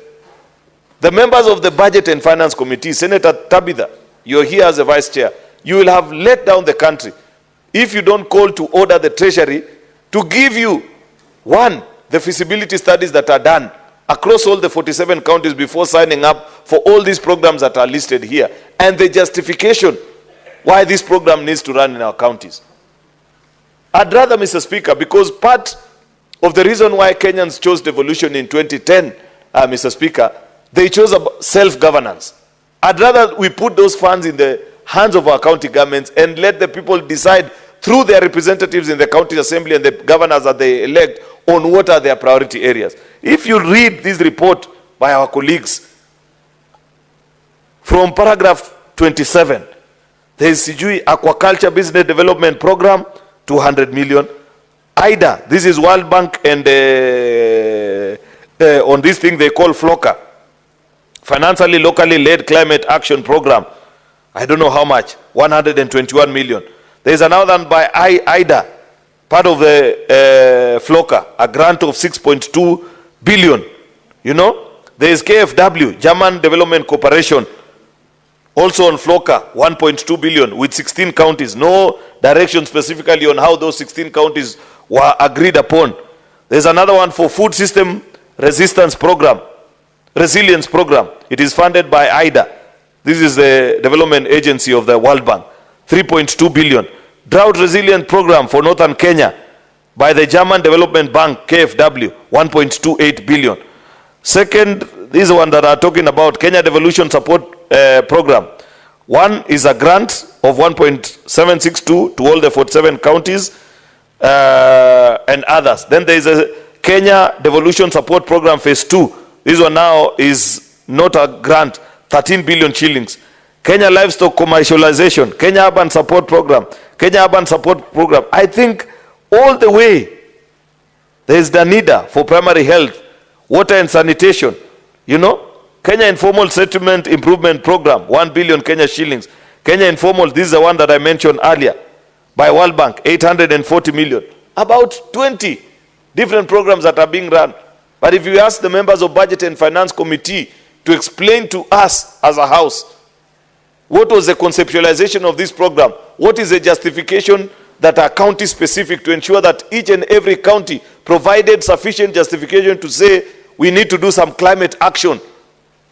We need to improve our livestock. We need to improve, Mr. Speaker, our informal settlement. Some counties, like where I come from, and even this Senator Cherargei, there is nothing of significance that you can call a slum. 2, 3, or 400, 500 people living in some former settlement at a corner in the county does not qualify and does not pass for an informal settlement. That money can be put to more prudent use. I wish we had turned those resources into agriculture farm support program so that we support either our tea or our sugarcane farmers. We'll get more value out of it as a country and as a county, Mr. Speaker. Therefore, these programs, unless there is proper justification that is provided to us here in the Senate, as a custodian of the interest of county governments and its people, Mr. Speaker, we need to make a decision before the next financial year. We can let these ones pass because we have already made a decision about it, but there needs to be a better, Mr. Speaker, administration of this space. And maybe at the next joint retreat of the House, Mr. Speaker, we can invite the partners that are running all these programs to explain to us and help us appreciate what is their thinking so that we equally share our feedback with them. I don't want to take long than that, Mr. Speaker, because I know many of you want to speak on this topic, but I register my appreciation with the industry of the committee and request that we support them and conclude on this very important piece of legislation. I thank you, Mr. Speaker. Thank you, Senator Aaron Cheruiyot. I will call upon Senator Samson Cherargei.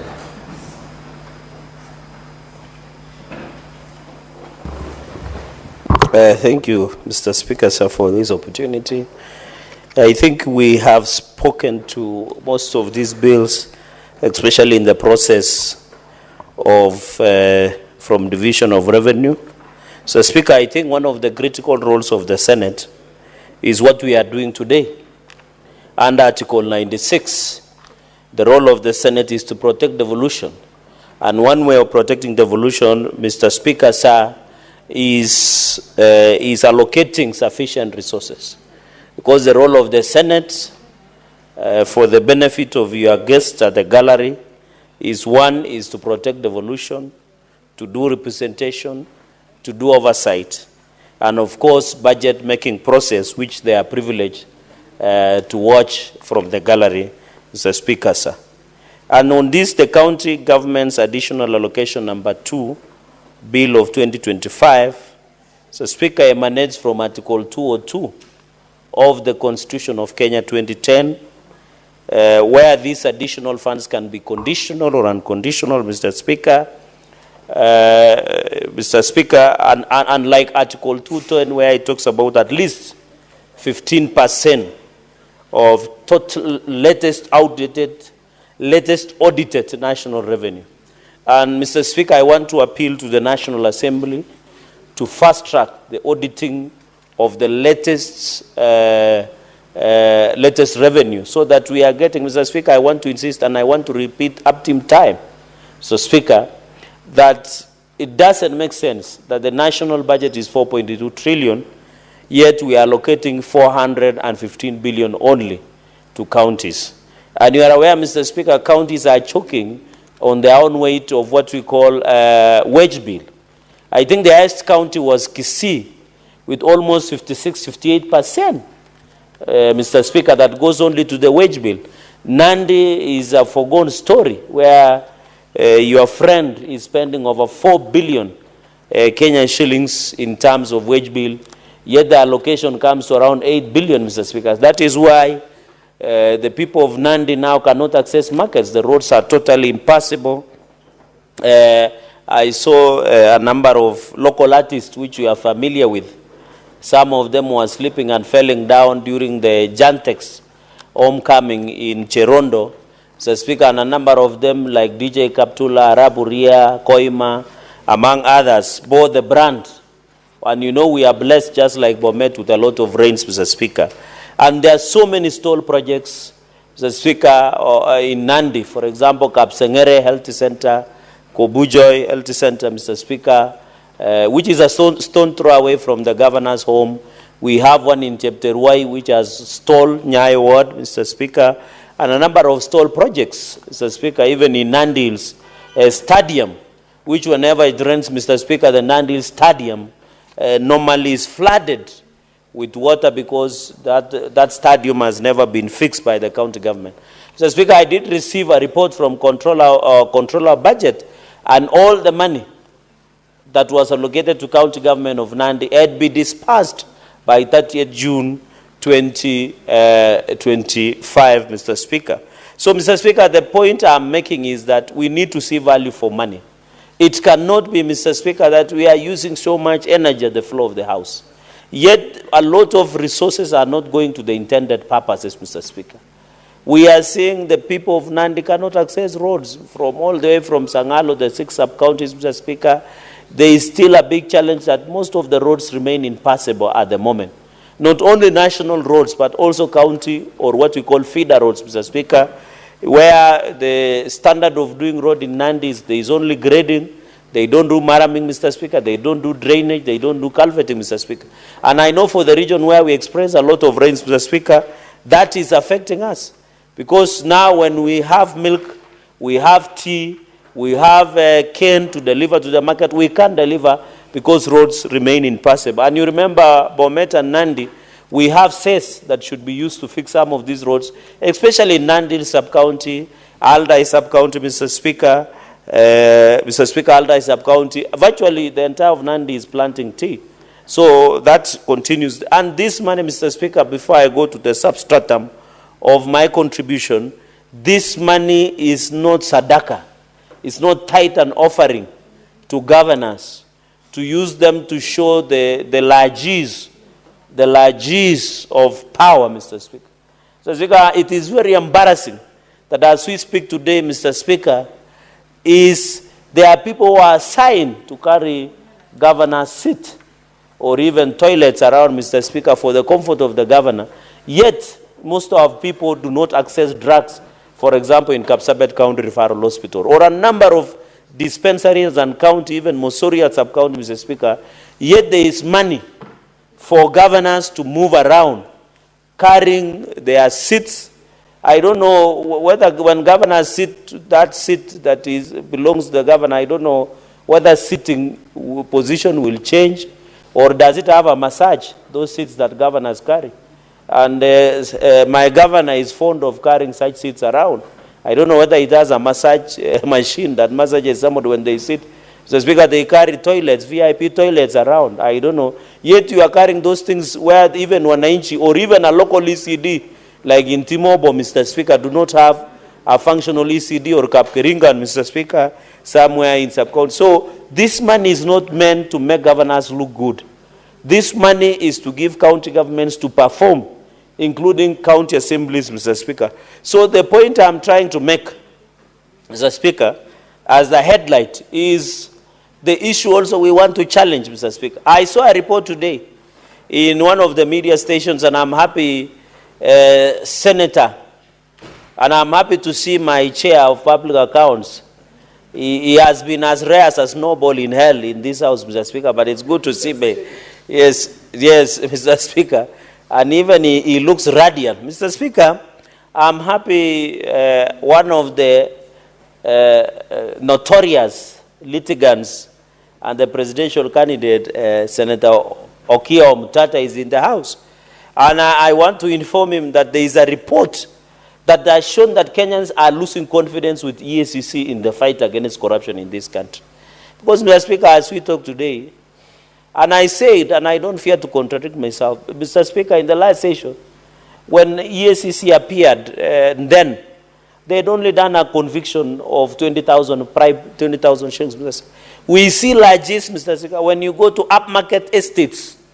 So, Speaker, when you go to upmarket estates in this city, you find most of the buildings, modern homes that are being built within the renowned estates in this country, Mr. Speaker, comes from people connected to county governments, including allegedly governors, Mr. Speaker. In fact, some governors no longer stay in their home counties.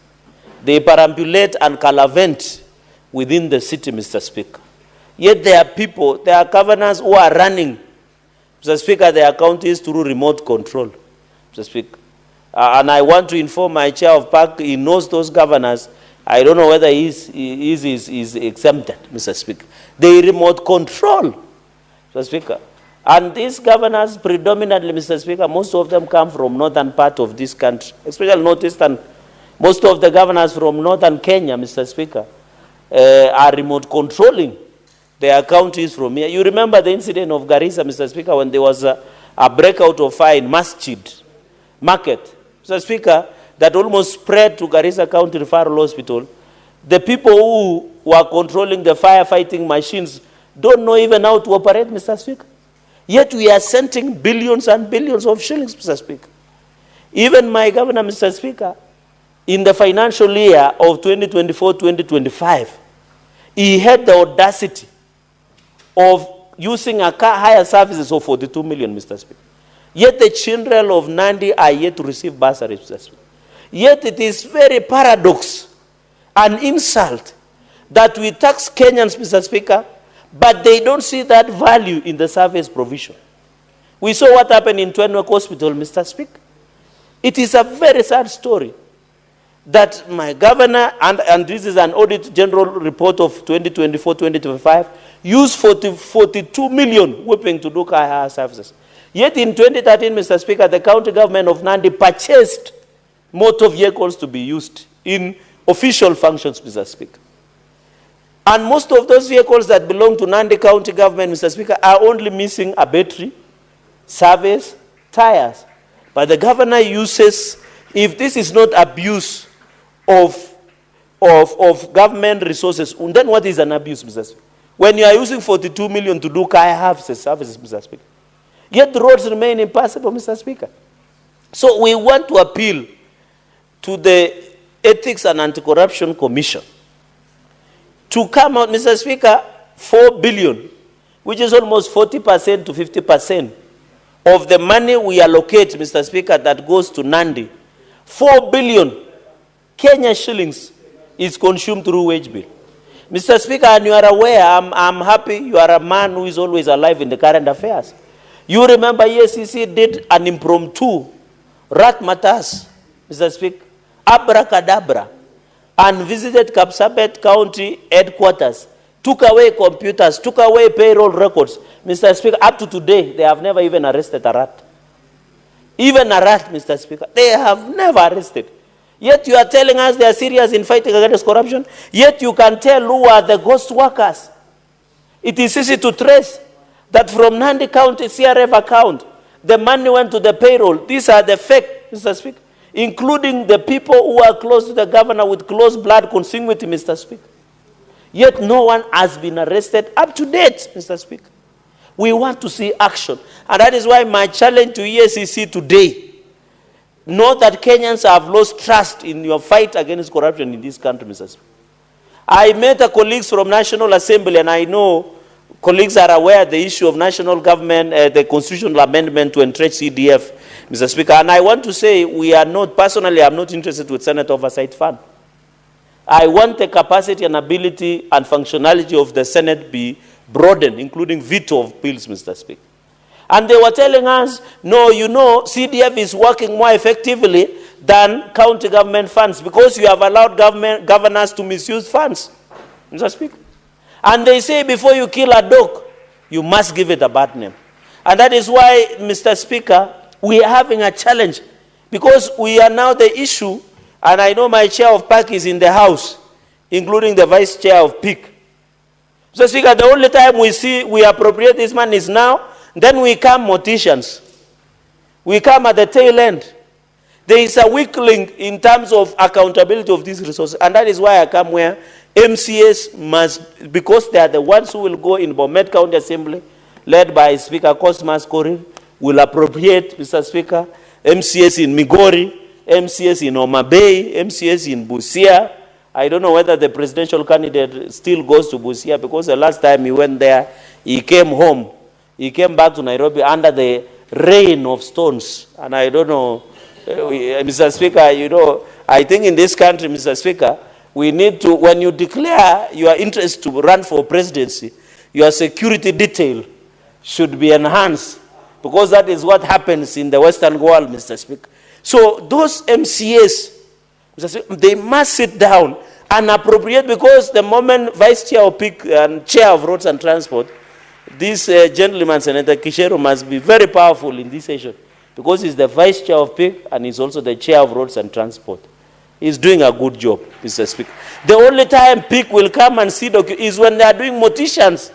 My chair, Senator Moses Kajwang, one of the ranking members, Mr. Speaker, and in fact, in future going, the way the senators of United States of America, when you are ranking, I think Senator Kajwang should be, the E-seat should be marked ranking member.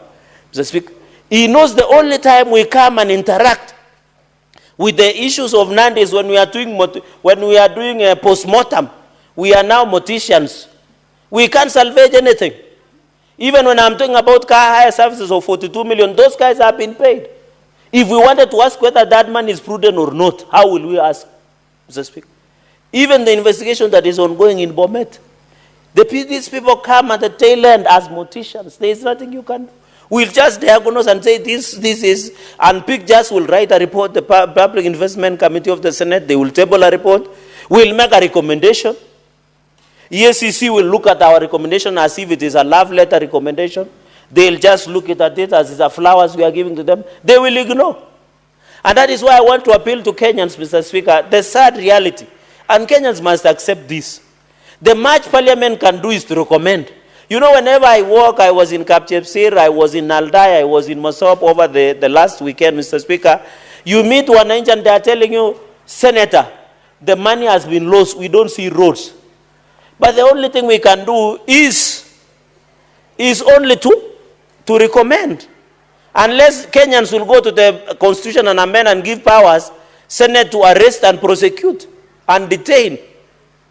Maybe that one will be resolved, Mr. Speaker. So, Mr. Speaker, on another issue of additional funds, and I want to issue on the issue of royal mandaries, I know Senator Eddy also has minerals we are getting 55 million. But the sad reality, I want to challenge the Committee on Finance and Budget, Mr. Speaker, led by able Vice Chair, Senator Mutinda, and I saw her, I don't know whether Karen Nyam was with the president in Nairobi tour, that said, yes, both of you were with the president and it is good you are standing with him.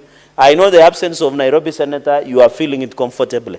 Mr. Speaker, it cannot be that up to now 15 billion Kenya shillings of mineral royalties has not been released to Migori or Nandi. I think you need to tell Mbadi, one of the experts that was given, to pay this 15 billion. Because your people, Eddie, and my people are suffering because of not receiving. Yesterday we were discussing on issue of equalization funds. 46.5 billion is yet to be released. Mr. Speaker, are we serious? Then we want services to be provided, Mr. Speaker.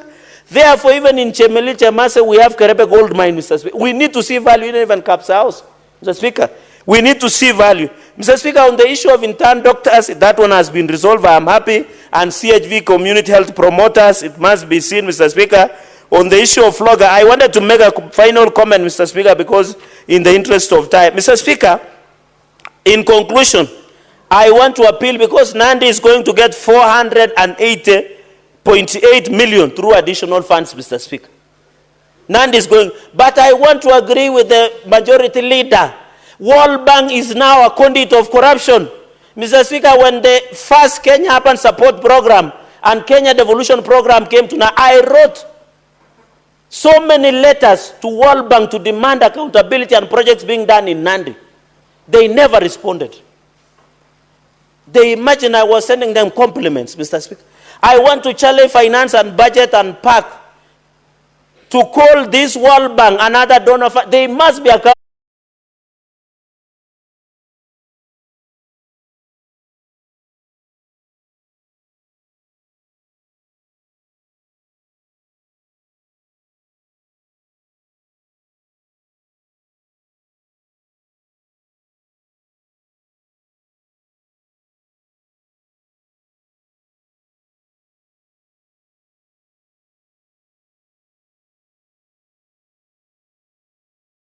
Like they are night runners, Mr. Speaker. Or they are processing witchcraft and sorcery, Mr. Speaker. World Bank and other donors who give us grants and loans, Senator Eddy, Senator Kajwang, Senator Mutinda, they must appear before Senate and tell us what they are doing in Nairobi. Why do they want to operate above the law? And this money is not a funeral money or muchango. It is money that we must pay back. Mr. Speaker, I want to request you, after you leave here, you are one of the senior lawyers in this country. Try and write to World Bank and request them and even other donors what is happening. They will never respond because they are now conduit of corruption. And that is why I agree with Donald Trump when he disbanded USAID. Because they cannot, that they don't want to account to anybody. They want to live in upcoming. Mr. Speaker, can you believe they even do what we call training and sensitization? 20% of the money, they are taking it to Fochai and Mandazi. They are training community patrons, Mr. Speaker. We must be told. I want to challenge Finance and Budget Committee and Public Accounts to come out strongly on this matter. With those many remarks, Mr. Speaker, I support and I thank you. Senator Eddy Okech.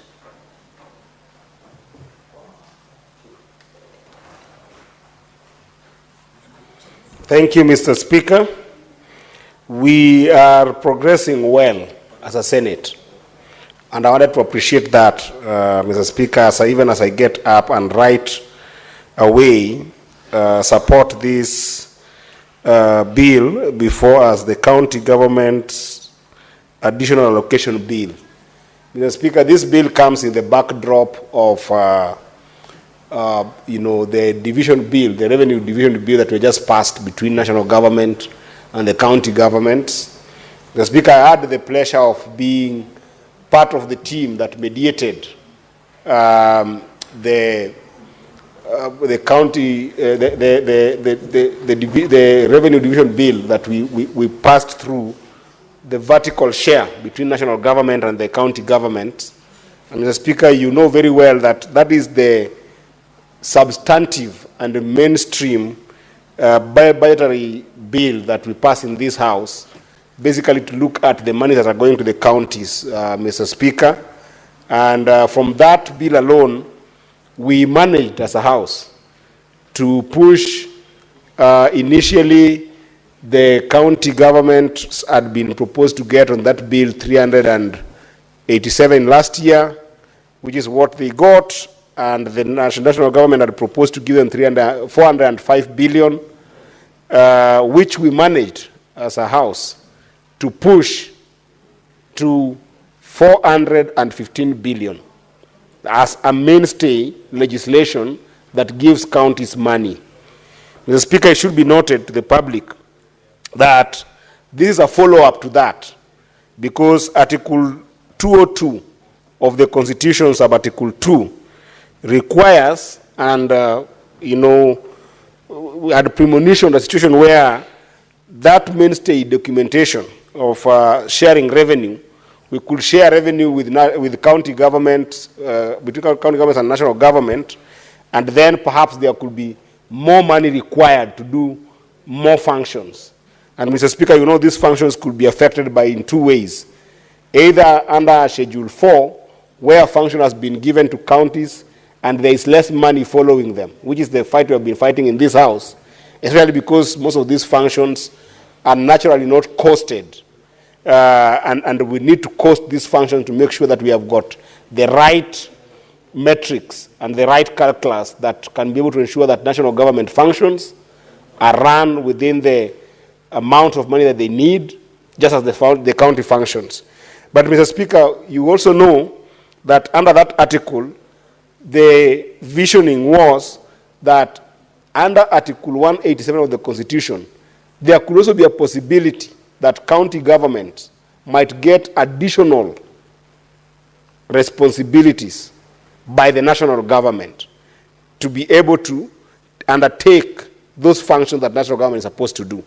So for instance, Mr. Speaker, you remember at the beginning of our term, the President made some pronouncements around the issue of building industrial park as something that could stimulate the economy by having a number of industrial parks across the country. In fact, to be specific, 47 of them, that each county should have an industrial park. Now, an industrial park is not something that is explicitly a function of county government, but it is something that the national government, through its agenda, was thinking of introducing, and therefore came up with this idea that counties can contribute, national government can contribute. That's a pseudo allocation of function, basically to county government. Because what ended up happening is that Article 187, therefore, is evoked by that presidential pronouncement that then brings counties to do something like that. And therefore, Mr. Speaker, you end up having those functions going back to counties, Mr. Speaker, and then money must then follow it. So this bill is a bill that then would allow the national government to add additional resources to counties in areas such as those. And Mr. Speaker, there are many that we have seen in the passing of legislations that then gives the burden of concurrence between national government and the county governments. We know that when we were in Turkana the last time we went for what we call Senate Mashinani, we passed a bill in both houses of parliament, and of course specifically to Senate, we passed a bill on what we call community health promoters. And that act of parliament ended up creating section, column B in the second schedule of that particular act that required that county governments should have a 50% share with the national government so that national government will contribute to the stipend of community health care promoters, and then county governments will contribute 50%. Again, this is an area that then necessitated the idea of being able to have an additional allocation, Mr. Speaker. If you remember also, we had the conditional allocation for the construction of county headquarters, which again, this is a function that the national government had committed to.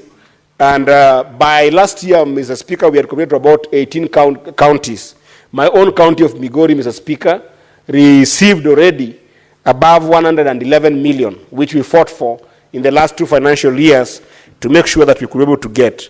I talked about CAIPs, the County Aggregation and Industrial Parks. That was a program that was set forth by column D of the second schedule of this particular bill, Mr. Speaker.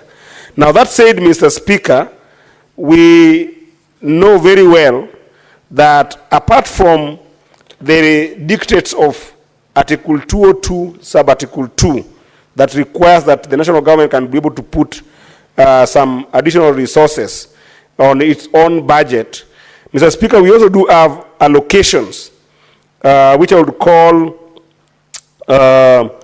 additional funds allocated from, proceeds of loans and grants that come from other countries, Mr. Speaker. Among them, what Senator Chege has talked about, which include International Fund of Agriculture and of Health Development that, is an aquaculture business development program supported by those proceeds from loans and grants from our international partners and donors, and even sometimes multilateral agencies. We have those that sometimes come from World Bank. We have got those that look like FLOCA, the Climate Institute support programs that we have, and all those kind of finances that we get from our international partners, Mr. Speaker. They also form a bulk of the monies that we are putting on in this bill, and they're very important. But also, Mr. Speaker, we have got unconditional grants, which are also part of additional grants that we are passing in this bill. And mainly there are 2, Mr. Speaker. One of them is the proceeds that come from court fines that emanate from contravention of county government legislations, such that when county governments, set forth the national government to collect these fines on their behalf, it only goes without saying that those proceeds must then be channeled back to those counties, Mr. Speaker. And again, this is almost an agency arrangement that we always have in a routine manner, to the extent that that routine allows for those monies to be plowed back to those specific counties that have got this arrangement with national government. To the extent, again, that some counties might not actually have that arrangement with the county government, or might actually not have courts that, have got those fines within their precedents. And in some cases also, Mr. Speaker, the legislations might be lacking in those counties that might not be featured in column A of this particular bill. And lastly, Mr. Speaker, the unconditional allocations that goes to beneficiary counties with regards to mineral royalties. And again, this is an arrangement that is well stipulated under Section 183 of the Mining Act, read together with the regulations that were established and are very articulated in column B of this first schedule here, Mr. Speaker. And again, those royalties, Mr. Speaker, we know that there is 3 categories. There is those that are supposed to remain in the community. There is 20%, which is what is in this bill, that's supposed to go to the county government. And then there is 70% that's supposed to go to the national government, Mr. Speaker. So with that, Mr. Speaker, I want to appreciate the tenacity and the effort that has been put by the Committee on Finance and Budget in terms of just being able to scrutinize what was forwarded forth by the National Assembly, to the extent that those particular additional allocations to county governments in those 4 different categories that I've mentioned have been very well articulated. And Mr. Speaker, this is one of those efforts that is fundamental duty of this Senate in terms of just making sure that counties do get enough and adequate resources to be able to conduct their functions, to be able to provide services and, opportunities to our people at the county levels. In fact, Mr. Speaker, by passing this bill, Mr. Speaker, in this House today, or should it happen next week, if the debates today will not allow for division, Mr. Speaker, in Migori alone, we will be unlocking a lot of money to Migori County. The additional allocation that I've talked about that are unconditional additional allocation to the Migori County government, Mr. Speaker, we will have on court fines alone, the money that will go to Migori County, Mr. Speaker, here, I can see that the total additional allocations from court fines will be about 974,000. That is money that we are allocating to Migori County. And Mr. Speaker, Migori County is the bedrock of serious mining activities. If you go to Makalda, Nyatike constituency, and you go to Masara, which is partly lying in Nyatike constituency, and mining activities goes all the way to Suna West constituency, Mr. Speaker, in Migori County, you will be impressed by the level of gold that comes from Migori County. If you also go to Rongo constituency, there is serious deposits of alluvial gold in Rongo constituency. Recently, Mr. Speaker, in Kuria West, a place called Keancha, we have just realized that there's a lot of deposit of gold in that area, which currently is predominantly an artisanal mining in that area, and facing a lot of challenges in terms of just revenue to the main people who matter, the young people and women and men who are always in these mines trying to make a living out of this. Royalties do come from these places, Mr. Speaker, and it's only important that those royalties that come from the organizations around this mining in Migori County go back to our county to serve our people. And in this bill that we are passing today here, it will interest the people of Migori to know that under those additional allocations for unconditional additional allocations for minerals, 20% that will go to Migori County is a whooping 3.125 million that will go to Migori County. And this is very important to announce the people of Migori, because we as people from Migori must and will always have a way to benefit from these mineral royalties. So that, Mr. Speaker, the total amount that we are sending in terms of unconditional allocation, addition to what we had given Migori County in the main vertical share revenue of about 9 billion, is another 3.6 million on unconditional additional allocations that constitute court fines and constitute mineral royalties alone. Mr. Speaker, further to that, it will be important that the people of Migori also take notice that apart from court fines and the issue of mineral royalties, there is conditional additional allocation from national government share that has to go to Migori County, which I hope that the county government will use prudently. These monies, one of them, it goes towards the arrears of county health care workers. This was a big issue, Mr. Speaker, that made me for the first time since I came to this house, I was thrown out of Senate when I was fighting for health care workers. And I was very, very categorical that there is no way national government will take the payroll of health care workers to county governments and not follow it with adequate resources to make them perform their functions.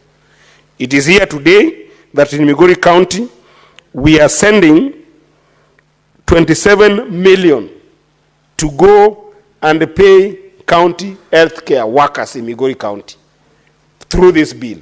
So it is important that people of Migori County take note that the effort for fighting for healthcare workers was not in vain, because in this bill, if we pass it as is, Migori County will get 27,687,815 shillings.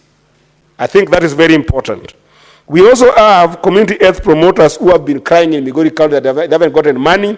Mr. Speaker, we are sending 88.38 million towards community health care workers, so that the total conditional allocation that we are sending to Migori County from this alone is about 116 million when we pass this bill. It's very important, and I would encourage senators to also look into their respective counties. I know Senator Kajwang is in the House.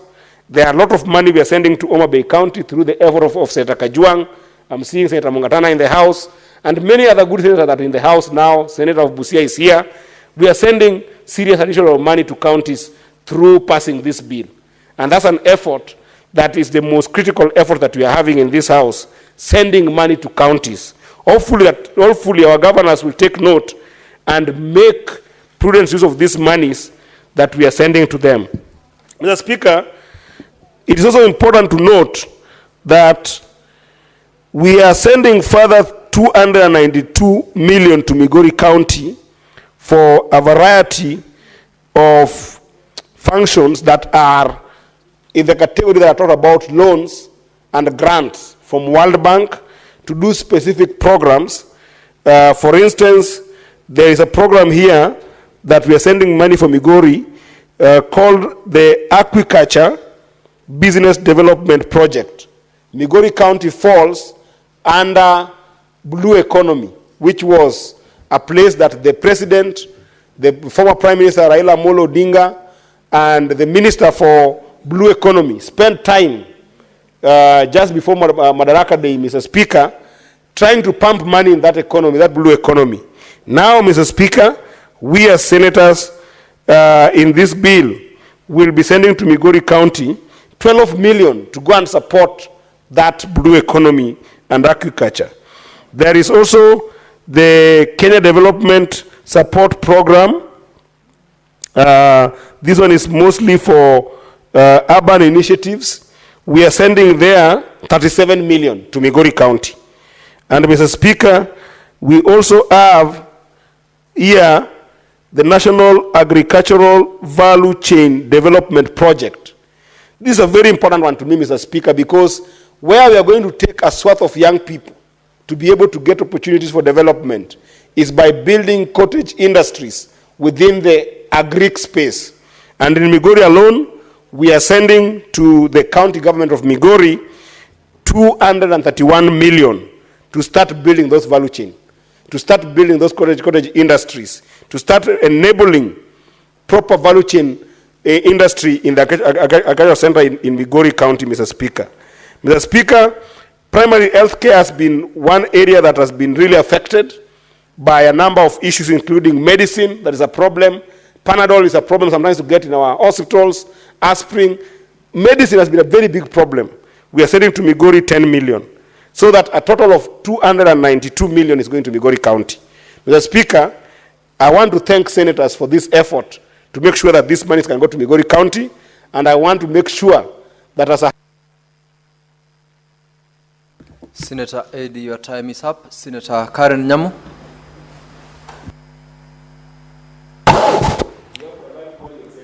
Thank you. Thank you, Mr. Speaker. I rise to support the County Government Additional Allocation Bill 2025, which seeks to operationalize the transfer of additional resources to counties in line with our allocation of funds bill and our devolved structures. Mr. Speaker, Nairobi bears a unique urban burden. It is a seat of power. We house national institutions, we house foreign missions, and also a huge population, which what we receive is still not proportional to the demands, Mr. Speaker. And I will not tire, and I will not stop saying, as long as I am in this house, that Nairobi needs ring-fenced funds to deal with our sanitation, our drainage, our water, roads, Mr. Speaker, our infrastructure, because of the uniqueness of our city, whereby we have extreme poverty and we have extreme wealth on the other hand. We need special funds to deal with our informal settlements pressure that we have.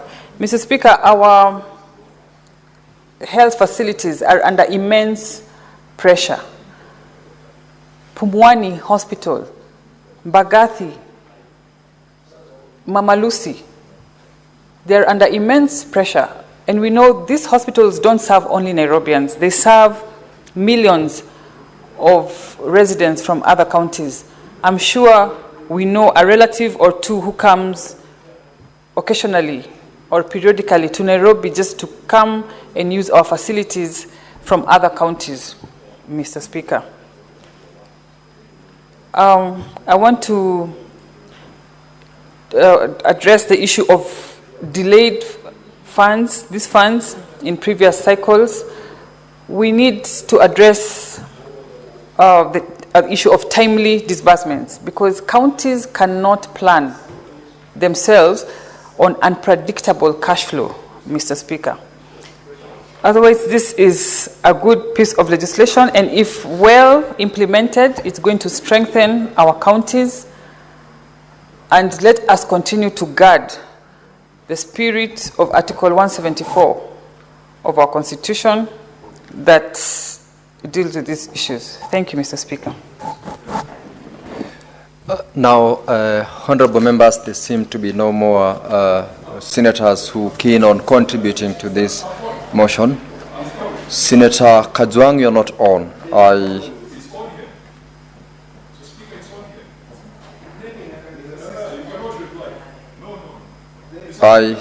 I can't see any request from you.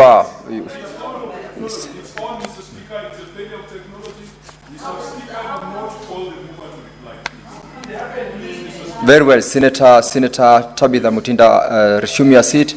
Senator Kajwang, make that request so that I can see from my end, so that I allow you to speak. I can't. Clerk, give him the mic.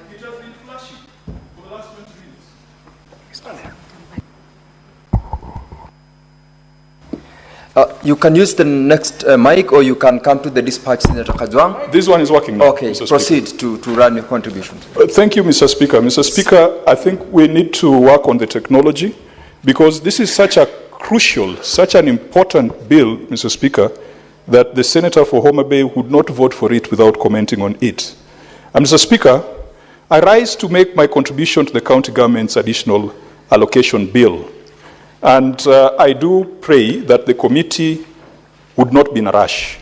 This is extremely important.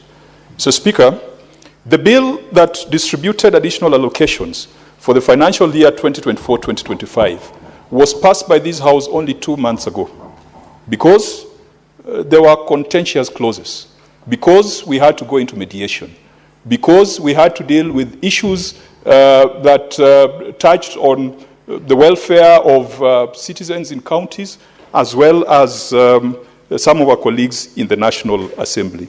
Mr. Speaker, you do recall that the Road Maintenance Levy Fund was one additional allocation that became extremely contentious, and up to now, the matter has not been settled.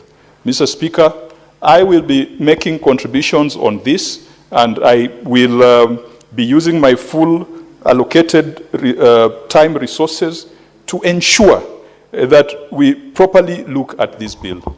Mr. Speaker, I've had the privilege of chairing the Devolution Committee as well as the Public Accounts Committee. In that capacity, I've had interactions with the Devolution Donor Working Group.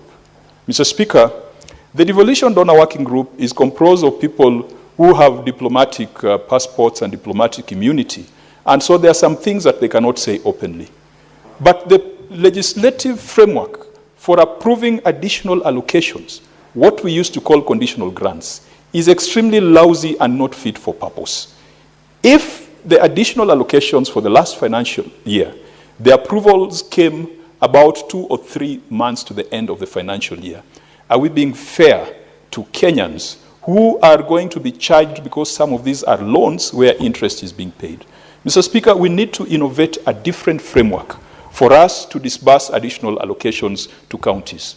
When we started devolution, we had one instrument called the County Allocation of Revenue Bill, which had the distribution to counties and also had the conditional grants. The courts pronounced themselves that the Constitution and the PFM required a separate instrument for that purpose.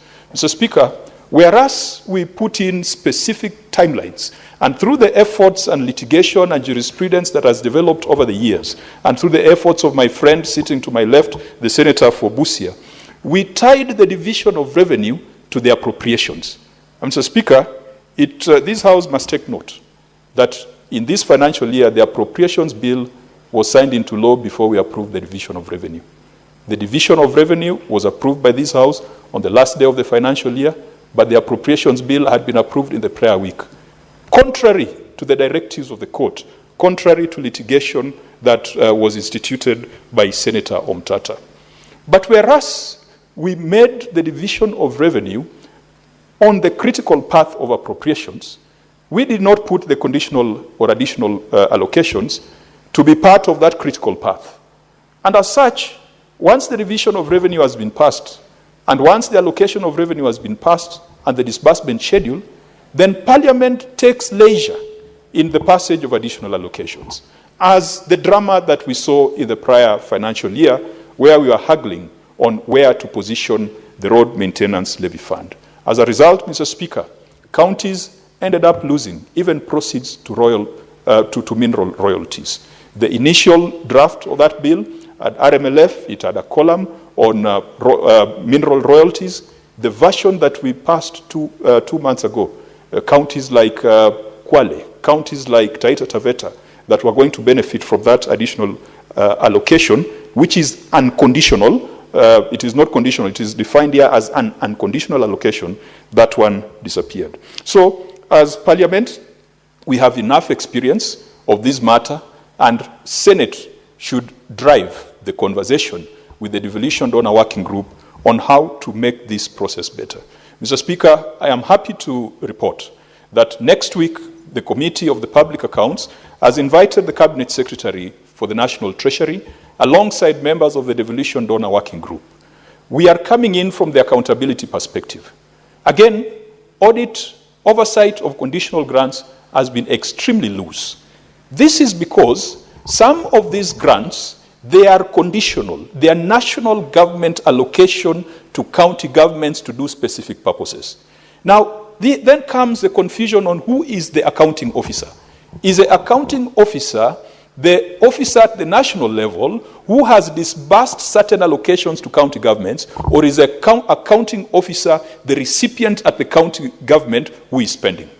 Mr. Speaker, one conditional or additional allocation or one program that has had a fair share of success. Senator Kajwang, you noticed that the chair was concentrating on your contribution to this bill. Nonetheless, it's 6:30 p.m. When we next resume, you will have 15 minutes of your time to conclude on your contribution to this very important bill. Now, Honorable Senators, it's now 6:30 p.m. Time to adjourn the Senate. The Senate therefore stands adjourned until Tuesday, the 22nd of July 2025 at 2:30 p.m.